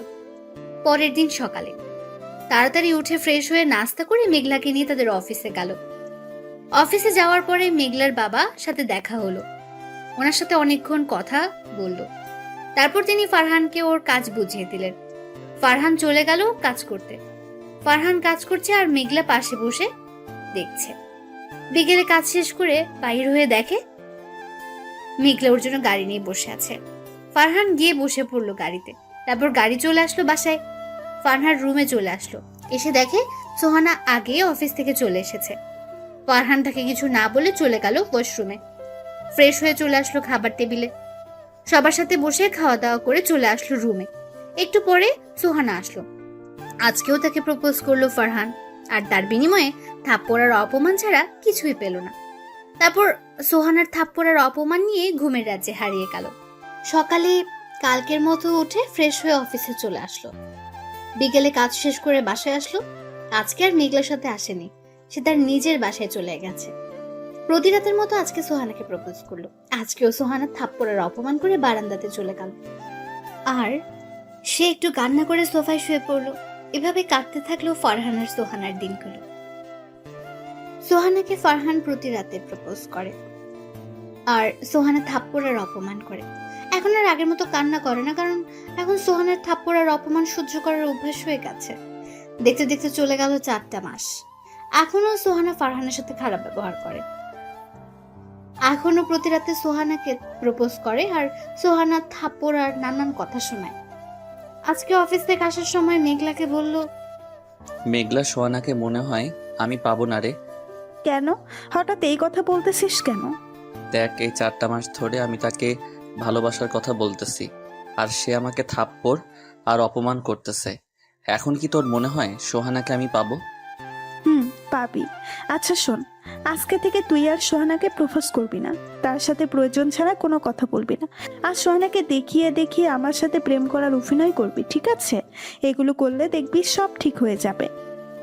তারপর মেঘলার সাথে আরো অনেক কথা বলে বাসায় চলে আসলো। এসে ফ্রেশ হয়ে নাস্তা করে চলে আসলো রুমে। রুমে এসে দেখে সোহানা সোফাতে বসে আছে। সে গিয়ে বসলো। খাটে গিয়ে বসুন, আমি এখন এখানে ঘুমাবো। বলল। সোহানা এই কথা শুনে খাটে গিয়ে বসলো আর ফারহান গিয়ে সোফাতে শুয়ে পড়লো। সোফাতে শোয়ার সাথে সাথে মেঘলার ফোন দিল। ফারহান ফোন ধরে বলল, বাসায় গিয়ে পৌঁছেছো? বাসায় যেতে কোনো সমস্যা হয়নি তো? কিরে, সোহানা কি তোর পাশে? হুম। এখন কি করো বাবু? এই তো শুয়ে আছি, তুই? আমি তোমার কথা ভাবতেছি। ওই, এখন তুই কথা বলতে বলতে সাথে চলে যা, ঠিক আছে? হুম। আচ্ছা, কালকে আমরা কোথায় দেখা করছি? চুপ। ও, পার্কে। কখন আসবো? তুই বল। ও, অফিস ছুটির পরে। ঠিক আছে, বাই বাবু। তারপর ফোন কেটে দিয়ে ফারহান ঘুমিয়ে যাওয়ার ভান করে শুয়ে পড়লো আর সোহানা চলে গেল নীলের সাথে কথা বলতে। তারপর ফারহান ঘুমের রাজ্যে হারিয়ে গেল। ঘুমাচ্ছিল, হঠাৎ কারো কান্নার শব্দে ঘুমটা ভেঙে গেল। ঘুম থেকে উঠে দেখে সোহানা নীলের সাথে কথা বলছে আর অনেক কান্না করছে। ফারহান একটু বারান্দার কাছে গেল তাদের কথাগুলো শোনার জন্য। ফারহান বারান্দার কাছে গিয়ে শুনতে পারলো সোহানা বলছে, নীল, বিশ্বাস করো, আমি এখন ফারহানকে স্বামীর অধিকার দেই নাই। আমার আর ফারহানের মধ্যে কোনো সম্পর্ক নাই। প্লিজ তুমি আমাকে বিশ্বাস করো, আমি শুধু তোমাকেই ভালোবাসি। নীল প্লিজ, তুমি দেশে আসো আর এই বাড়ি থেকে নিয়ে যাও। আমি আর এখানে থাকতে চাই না। সোহানা প্লিজ, তুমি ফারহানকে ডিভোর্স দিয়ে আমাকে বিয়ে করো। এমন কথা বলো না প্লিজ। তুমি ছাড়া আমার আর কে আছে বলো? তুমিই তো আমার সব। তুমি কেন আমাকে বিশ্বাস করতেছো না? ছি নীল, ছি। এই নোংরা কথাটা তুমি আমাকে বলতে পারলে? জানো ফারহান আমাকে কত ভালোবাসে। শুধু তোমার জন্য আমি ওর ভালোবাসাকে কোনো দাম দিই নাই, আর তুমি আমাকে এইসব কথা বললে? যাও, তোমার মতো এমন নোংরা স্বভাবের ছেলে আমার দরকার নেই। আজকের পরে তুমি আর আমাকে ফোন দিবে না। বলে সোহানা ফোনটা কেটে দিল আর কান্না করতে লাগলো বারান্দায় বসে। আর ফারহান ঘরের ভেতর থেকে সোহানার কথাগুলো শুনছিল। সোহানা সেখানে বসে বসে অনেক কান্না করছে আর ফারহান মন চাচ্ছে সোহানাকে জড়িয়ে ধরে চোখের পানিগুলো মুছে দিতে। কিন্তু ফারহান যে সোহানার প্রতি দুর্বল হলে চলবে না, কঠোর হতে হবে, ওকে অনেক কষ্ট দিতে হবে, ওর মনের অহংকারগুলো কষ্ট দিয়ে দূর করতে হবে, ফারহানের করা সকল অপমানের প্রতিদান দিতে হবে। এগুলো ভাবছে এমন সময় দেখলো সোহানা চোখ মুছে রুমের দিকে আসছে। ফারহান তাড়াতাড়ি গিয়ে সোফাতে শুয়ে পড়লো আর ঘুমের ভান ধরে লাগলো। সোহানা রুমে এসে ফারহানের পায়ে ধরে মাফ চাইতে থাকলো আর বলতে লাগলো, ফারহান, তুমি আমাকে মাফ করে দাও। আমি তোমার ভালোবাসা না বুঝে দিনের পর দিন তোমাকে অপমান করেছি, অনেক থাপ্পড় মেরেছি। প্লিজ তুমি আমাকে মাফ করে দাও। আজকে থেকে তোমার সব কথা আমি শুনবো। তুমি যেভাবে চলতে বলবে সেভাবেই চলবো। তোমাকে আর কখনো আমি অপমান করব না, থাপ্পড় দেব না। প্লিজ তুমি আমাকে তোমার করে নাও। জানো ফারহান, আজকে আমাকে নীল অবিশ্বাস করেছে। সে বলেছে আমি নাকি একটা নষ্ট মেয়ে। এই কথাটা বলেই সোহানা কান্না করে দিল আর ফারহান ঘুমের ভান ধরে সবকিছু শুনতে লাগলো। আজকে নিজেকে অনেক সুখী মনে হচ্ছে, কারণ আজকে সোহানা ওকে মেনে নিয়েছে। কিন্তু সে যে এখন সোহানাকে মানবে না, তাকে অনেক কষ্ট দেবে, এটা ভাবতেই মনটা খারাপ হয়ে গেল। তারপর ফারহান ঘুমিয়ে গেল আর সোহানাও পায়ের কাছে কান্না করতে করতে ঘুমিয়ে গেল। সকালে সোহানার ডাকে ঘুম ভাঙলো। ফারহান উঠে ফ্রেশ হয়ে রেডি হচ্ছিল, এমন সময় সোহানা কোথা থেকে যেন আসলো, এসে একটা কালো শার্ট দিল পরতে। ফারহান কালো শার্টটা সোহানাকে রাখতে বললো আর বলল, দেখেন, আলমারিতে নীল একটা শার্ট প্যাকেটে আছে, সেই শার্টটা দেন, আমি সেটা পরবো। সোহানা বলল, আজকে এই শার্টটা পরো, তোমাকে খুব সুন্দর লাগবে। এই যে ম্যাডাম, আপনার কি মাথা ঠিক আছে নাকি কোনো সমস্যা হয়েছে? কেন বলো তো? এই যে আপনি আমাকে তুমি করে বলতেছেন, আবার শার্ট চয়েস করে দিচ্ছেন, তাই বললাম আর কি। স্বামী আমি, তাও আবার আপনার ব্যাপারটা হাস্যকর না? এখানে হাসার কি আছে? তুমি আমার স্বামী, এটা আমি বলতেই পারি, তাই বলেছি। তাই বলে কি হাসতে হবে? 2-3 পরে আপনার আর আমার ডিভোর্স হয়ে যাবে, আর আপনি অন্যের বউ হয়ে যাবেন, আর এখন বলছেন আমি নাকি আপনার স্বামী, তাই হাসলাম। আর আমার নীল শার্টটা দিন, আমি এখন পরে অফিসে যাব। আজকে অফিসে না গেলে হয় না? আজকে অফিসে একটা ইম্পর্টেন্ট মিটিং আছে, আমাকে যেতেই হবে। তারপর সোহানার কিছু বলল না, শার্টটা দিয়ে চলে গেল। ফারহান সোহানার চোখে স্পষ্ট জল দেখতে পেল আর একটু বললেই কান্না করে দিত।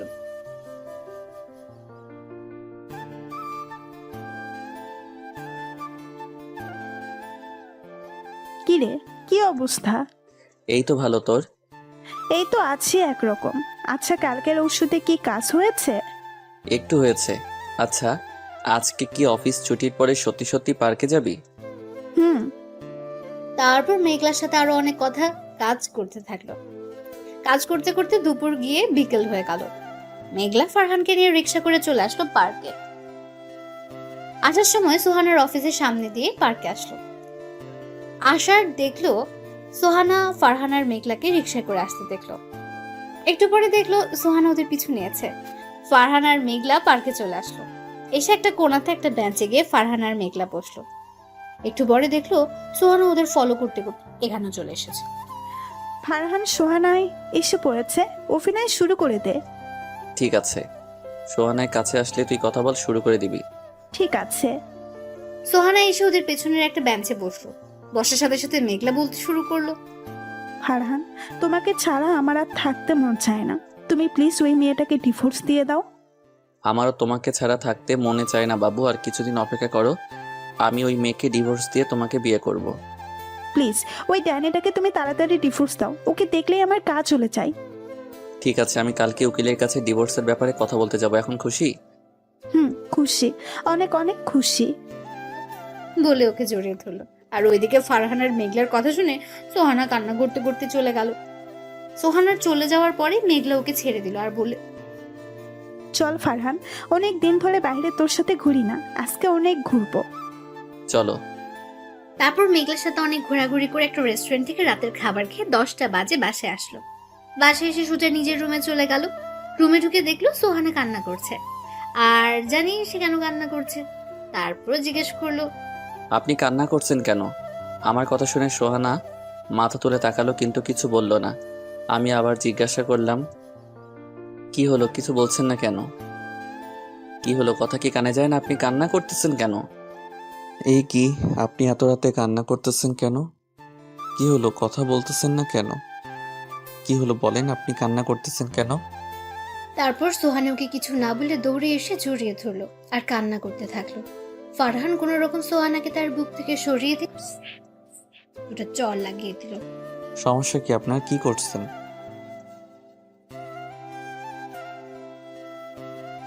সরি, আমি আপনাকে এখন ভালোবাসতে পারবো না। আমি এখন মেঘলাকে ভালোবাসি। কিছুদিন পরে আমি আপনাকে ডিভোর্স দিয়ে মেঘলাকে বিয়ে করব। আর আপনি এখন কেন আমার মতো ছোট লোক, লজ্জা বদমাস একটা ছেলেকে কেন ভালোবাসবেন? আমাকে ভালোবাসলে আপনার মান সম্মান তো কমে যাবে। আর আপনি যে এখন আমাকে ভালোবাসেন, এটা লোকে জানলে হাসাহাসি করবে। আমাকে প্লিজ তুমি মাফ করে দাও। আমি আমি ভুলটা বুঝতে পেরেছি। আর লোকে কি বলবে না বলবে তার নিয়ে আমার যায় আসে না। সরি, আমি এখন মেঘলার মনটা ভাঙতে পারবো না, কারণ আমি জানি একজনের মন ভাঙলে কত কষ্ট হয়।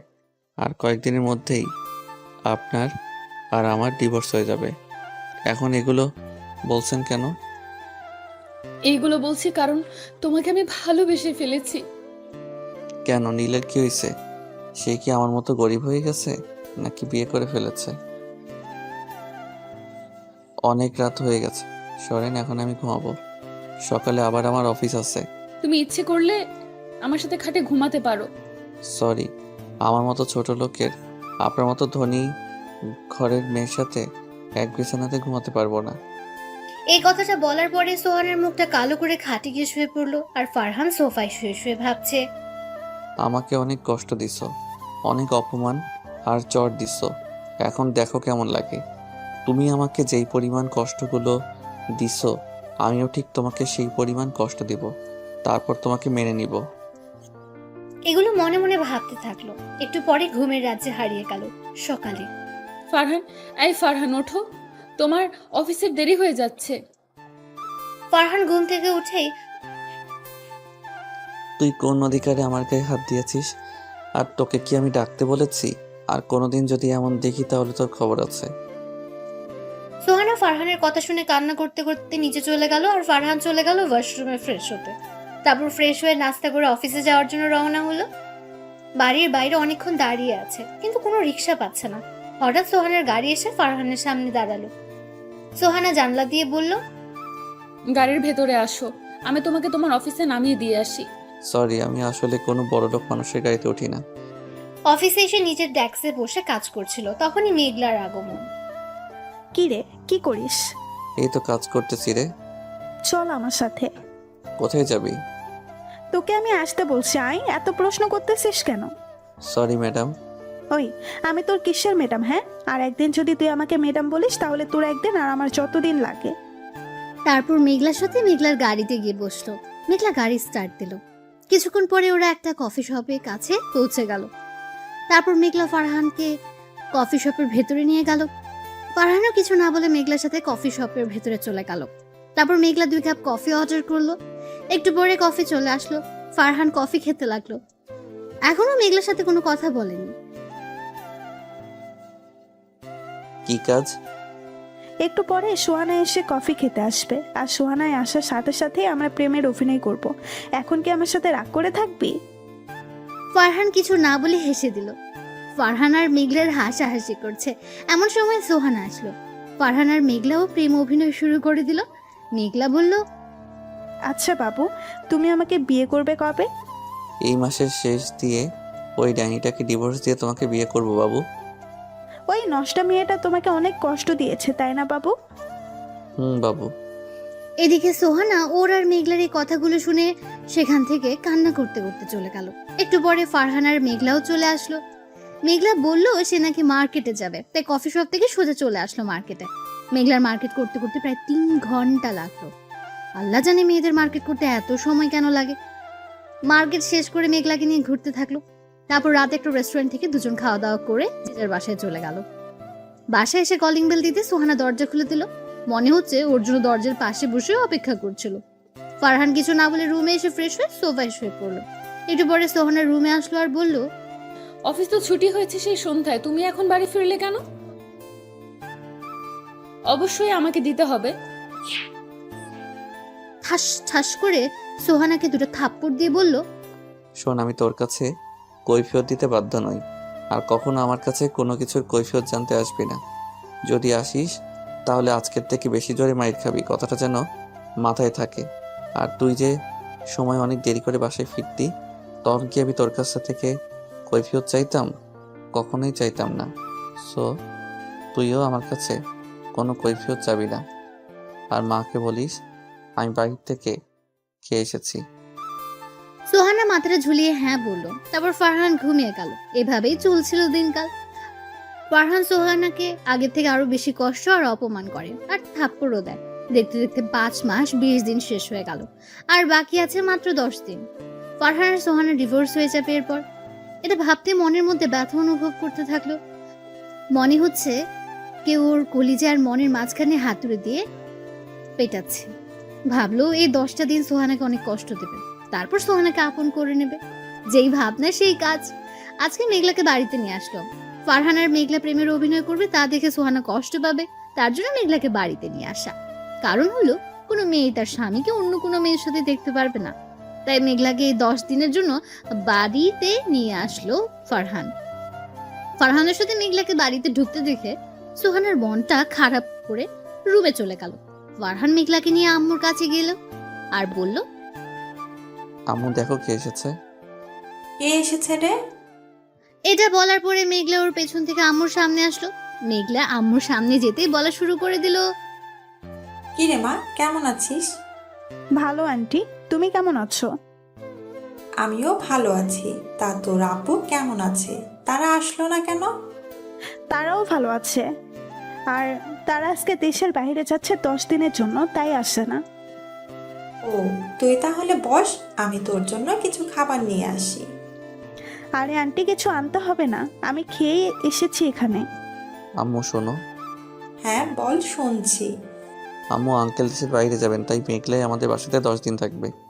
তা তো থাকবেই, তুই না বললেও আমি মেঘলাকে এই 10 দিনের জন্য এই বাসায় রেখে দিতাম।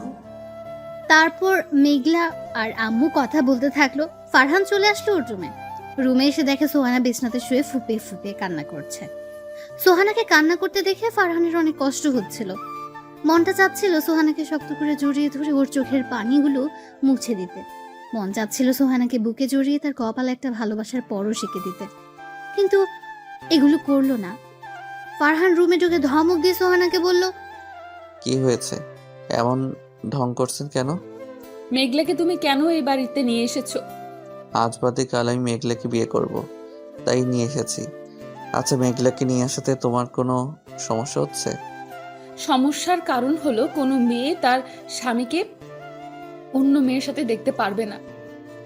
কে তোমার স্বামী? তুমি আমার স্বামী, আর আমি আমার স্বামীর ভাগ কাউকে দেব না।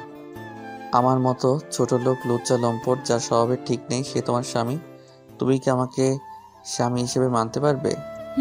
আমি তোমাকে স্বামী হিসেবে মানতে পারবো, আর আমার আগের কার্যকর্মের জন্য আমি দুঃখিত। প্লিজ তুমি আমাকে মাফ করে দাও আর আমাকে আপন করে নাও। সরি, এখন আমি আপনাকে স্ত্রী হিসেবে মানতে পারবো না। কি গ্যারান্টি আছে আপনি ভালোই নাকি খারাপই? বলা তো যায় না। বয়ফ্রেন্ডের সাথে কি না কি করছেন। এমনও তো হতে পারে যে আপনার চরিত্রের ঠিক নাই। ফারহান চুপ করো, আমি আর নিতে পারতেছি না। সত্যিটা সবারই শুনতে খারাপ লাগে, আপনারও লাগতেছে?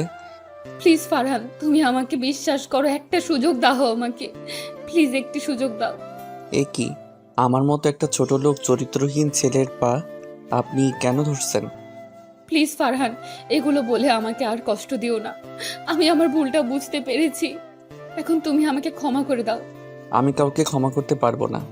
আমি ক্ষমা করার মালিক না। ক্ষমা যদি চাইতেই হয় তাহলে আল্লাহর কাছে চান, আমার কাছে না। এটা বলে ফারহান সেখান থেকে চলে আসলো। যদি এখন না চলে আসতো তাহলে হয়তো এখনই সোহানাকে আপন করে নিতে হতো, কারণ সোহানার চোখের জল ফারহান সহ্য করতে পারে না। রুম থেকে বের হতে দেখে রুমে দরজার পাশে মেঘলা দাঁড়িয়ে আছে। ফারহান মেঘলাকে দেখে বলল, কিরে, তুই এখানে দাঁড়িয়ে আছিস কেন? তোকে ডাকতে এসেছিলাম, এসে দেখি তুই আর সোহানাই কথা বলতেছিস, তাই আর ভেতরে যাই নাই। আচ্ছা, এখন আমার সাথে আমার রুমে চল। তারপর মেঘলার সাথে রুমে গেল, গিয়ে ওর কাছে বসলো। ফারহান বসতে মেঘলা বলল, ফারহান অনেক কষ্ট দিয়েছিল সোহানাকে, এখন তো সোহানাকে মেনে নেওয়া উচিত। আমিও সেটাই ভাবতেছি, সোহানাকে মেনে নিব নাকি আরো কষ্ট দিব। অনেক তো কষ্ট দিলি, এবার মেয়েটাকে মেনে নে, সে তো তার ভুল বুঝতে পেরেছে। এই 10টা দিন কষ্ট দিয়ে নিই, তারপর মেনে নিব। তার আগে যদি মেঘলা কিছু করে বসে তখন কি করবি? বলা তো যায় না, সোহানা যেই পরিমাণের রাগী। মেঘলার মুখে এমন একটা কথা শুনে বুকের বাম পাশটা একটু কেঁপে উঠলো। তারপর ভাবতে থাকলো যে আর সোহানাকে কষ্ট দেবে না, আর সোহানাকে অপমান করবে না, কথায় কথায় সোহানার গায়েও হাত তুলবে না, সোহানাকে কালকে আপন করে নেবে। তারপর ফারহান মেঘলার রুম থেকে চলে আসলো নিজের রুমে এসে দিল একটা ঘুম। সোহানার ডাকে ওর ঘুম ভাঙলো।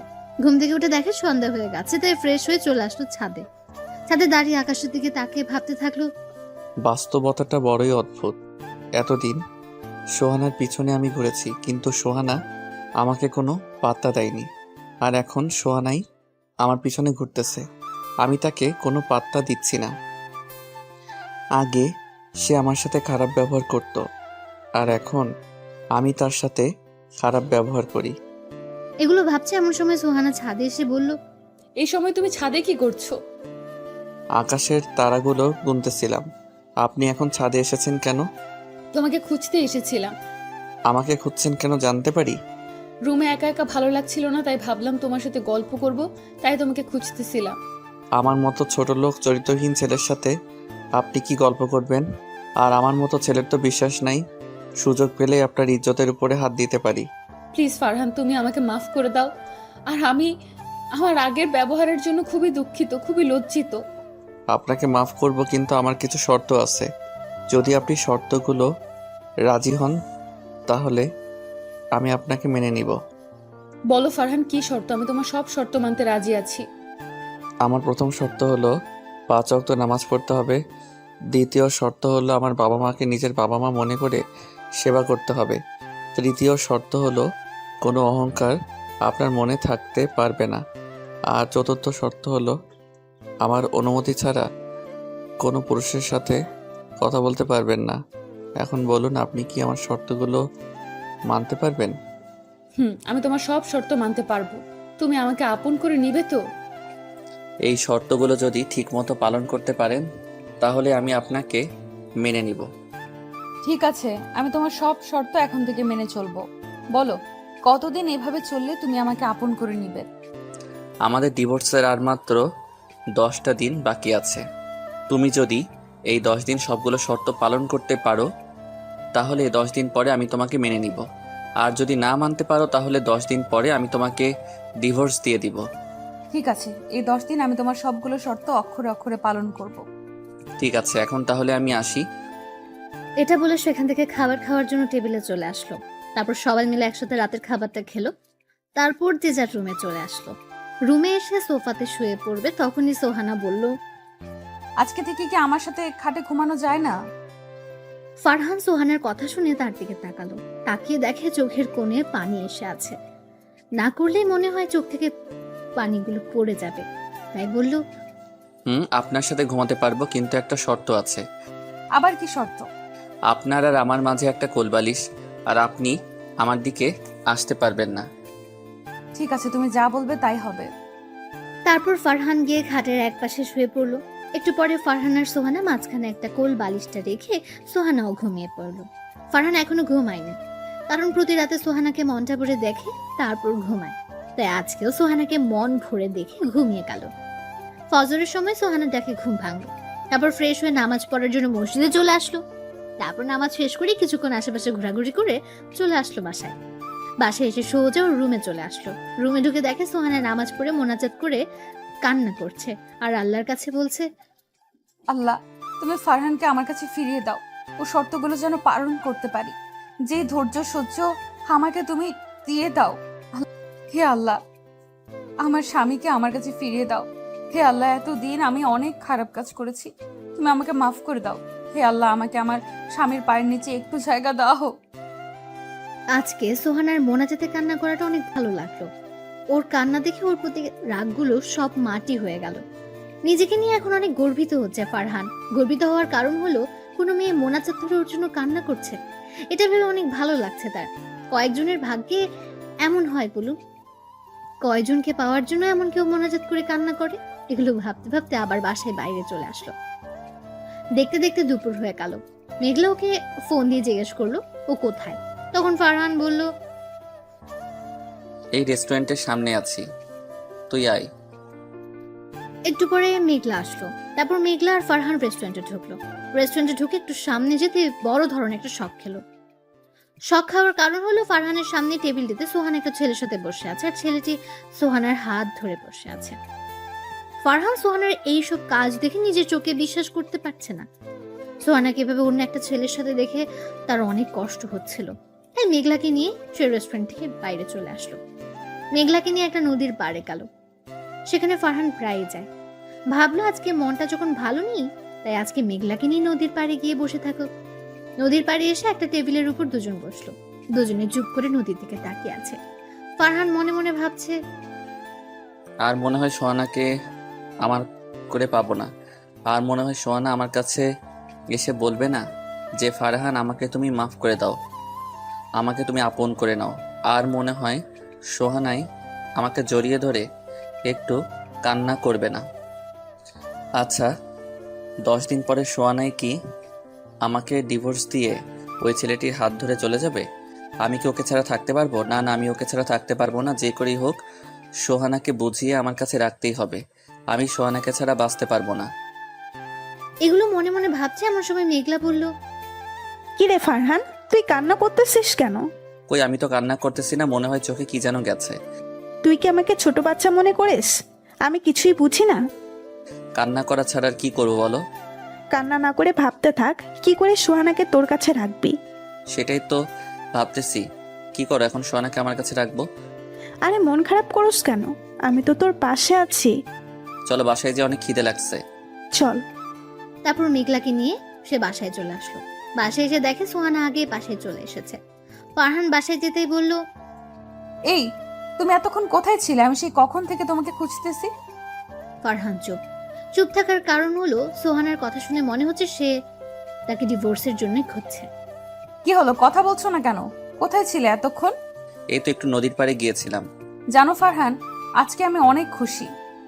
সোহানের মুখে এমন কথা শুনে বুকের বাম পাশটা কেঁপে উঠল। তারপর ফারহান একটু স্বাভাবিক হয়ে বলল, এত খুশির কারণটা কি জানতে পারি? আজকে নীল এসেছিল আমার কাছে। আমাদের বাসায় এসেছিল? না, এই বাসায় আসে না। তোমার সাথে শপিং মলে দেখা হয়েছিল, তারপরে একটা কফি শপে আমাকে নিয়ে গিয়েছে। তারপর? নীল এখন আমাকে বিয়ে করতে চায়, আমার সাথে সবকিছু আবার আগের মতো করতে চায়। তা তুমি কি বললে? আমি কিছু বলিনি। ও, তা সারাদিন তো মনে হয় কিছু খাও নাই। বুঝছি, সারাদিন কিছু খাওয়া হয় নাই। যাও গিয়ে ফ্রেশ হয়ে আসো, আমি তোমার জন্য খাবার নিয়ে আসছি। তারপর ফারহান ফ্রেশ হতে চলে আসলো। ফ্রেশ হয়ে এসে দেখে মেঘলাকে সাথে করে নিয়ে এসেছে খাবার খাওয়ার জন্য। খাওয়া শুরু করার সময় ঘটলো আরেক ঘটনা। তারা মানুষ হলো 3 জন আর ভাতের প্লেট হলো 2টা। এখন কি করবে? তাই ফারহান সোহানাকে বলল, সোহানা এটা কি করছো? আমি আবার কি করলাম? আমরা মানুষ হইলাম 3 জন, তুমি ভাতে প্লেট 2টা আনছো কেন? আসলে আজকে সবজি কাটার সময় আমার হাতটা কেটে যায়, তাই ভাবলাম তুমি আমাকে খাওয়াই দিবে, তাই 2টা প্লেট ভাত আনছি। ও আচ্ছা, তুমি বসো, আমি তোমাকে খাইয়ে দিতেছি। তারপর ফারহান সোহানাকে খাইয়ে দিতে লাগলো আর ফারহান নিজেও খেতে থাকলো। মেঘলা ওদের এই দৃশ্য দেখে মুচকে মুচকে হাসছে। আর ওর কাছে মনে হচ্ছে যে এই খাওয়াই মনে হয় ওর আর সোহানার একসাথে শেষ খাওয়া। আর মনে হয় ফারহান সোহানাকে খাইয়ে দিতে পারবে না। এগুলো ভাবছে আর সোহানাকে খাইয়ে দিচ্ছে। হঠাৎ করে সোহানার ফোনটা বেজে উঠল। ফারহান ফোনের স্ক্রিনে তাকিয়ে দেখে নীল ফোন দিয়েছে। সোহানা খাওয়া রেখে নীলের সাথে কথা বলতে চলে গেল। ফারহান আর না খেয়ে হাতটা ধুয়ে চলে আসলো ছাদে। আর মেঘলা ওকে এমন ভাবে আসতে দেখে বুঝে ফেললো যে ওর মন খারাপ, তাই সেও আর না খেয়ে তার পেছন পেছন ছাদে চলে আসলো। ফারহান ছাদে এসে কান্না করে দিল। মেঘলা ওর কান্না করা দেখে ওর পাশে এসে বসলো আর মাথায় হাত বুলিয়ে দিতে থাকলো। ফারহান কান্না করতেই থাকলো আর অন্যদিকে সোহানা নীলকে বলছে, সোহানা প্লিজ তুমি ফারহানকে ডিভোর্স দিয়ে আমাকে বিয়ে করো। ওই তোকে আমি ফোন দিতে মানা করছি না? তারপরও তুই আমাকে ফোন দিস কেন? আর তোর কথা আমি ফারহানের মতো একজন মানুষকে ডিভোর্স দিব তুই ভাবলি কি করে? তোর জন্য আমি ফারহানের সাথে অনেক খারাপ ব্যবহার করেছি, যার জন্য ফারহান এখনো আমার সাথে ভালো করে কথা বলে না। প্লিজ সোহানা এমন করে বলো না। তুমি না আমাকে ভালোবাসতে, তুমি না আমার সাথে কথা না বললে থাকতে পারতা না, তাহলে এখন এমন করছো কেন? আমি আগে তোকে ভালোবাসতাম কিন্তু এখন বাসি না। এখন আমি আমার স্বামীকে ভালোবাসি। আগে তোর সাথে কথা না বলে থাকতে পারতাম না, কিন্তু এখন আমি থাকতে পারি। কিন্তু এখন ফারহানের সাথে কথা না বলে আমি থাকতে পারবো না। এখন ফারহানকে না দেখলে আমার কিছুই দেখতে ভালো লাগে না। কারণ কি জানিস, এখন আমি ফারহানকে নিজের থেকেও বেশি ভালোবেসে ফেলেছি। কি বলতেছো তুমি এইসব? তোমার মাথা ঠিক আছে তো? যা বলতেছি ঠিক বলতেছি। আর তোকে ভালোবেসে আমার মাথা নষ্ট হয়ে গেছিল, যার জন্য ফারহানের মতো ছেলেকে আমি স্বামীর অধিকার দেইনি। এখন আমার মাথা পুরোপুরি ঠিক আছে। এখন আমার কি হবে? প্লিজ তুমি এমন করো না। তুই জাহার নামে যা, তাতে আমার কি? যখন আমাকে ছেড়ে গিয়েছিলি তখন কি তুই আমার কথা ভেবেছিলি? এখন কেন আমি তোর কথা ভাববো? এখন আমি শুধু আমার স্বামীর কথা ভাববো। আমার ভুল হয়ে গেছে, প্লিজ আমাকে মাফ করে দাও। তুই মাফ চাচ্ছিস কেন? তুই তো আমার কাছ থেকে ধন্যবাদ প্রাপ্ত। তুই যদি আমাকে না ছেড়ে যেতি তাহলে তো আমি কখনো ফারহানকে চিনতেই পারতাম না। এই কথা বলে সোহানা ফোন কেটে দিল। তারপর মোবাইল থেকে সিমটা বের করে ভেঙে ফেললো। সিম ভাঙার কারণ হলো, যদি এই সিম সোহানা চালায় তাহলে নীল নানান নাম্বার দিয়ে সোহানাকে ফোন দিয়ে বিরক্ত করবে, তাই সিমটাই ভেঙে ফেললো। আর অন্যদিকে ফারহান এখনো ছাদে বসে কান্না করছে আর মেঘলা ওকে সান্ত্বনা দেওয়ার চেষ্টা করছে। ফারহান কান্না করতে করতে কখন যে জ্ঞান হারিয়ে ফেলেছে মনে নেই।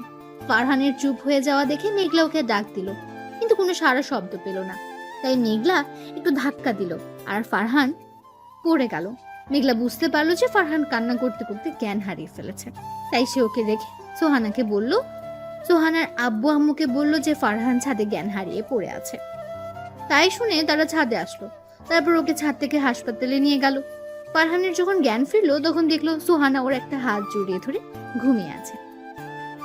ফারহান ঘড়ির দিকে তাকিয়ে দেখে রাত 1টা বাজে। সোহানার দিকে ভালো করে তাকিয়ে বুঝতে পারলো অনেক কান্না করেছে। ফারহান সোহানার কপালে একটা ভালোবাসার পরশ এঁকে দিতেই সোহানার ঘুমটা ভেঙে গেল। সোহানা ঘুম ভাঙতে ওর দিকে তাকিয়ে দেখলো জ্ঞান ফিরেছে। তারপর ওকে অনেক শক্ত করে জড়িয়ে ধরলো।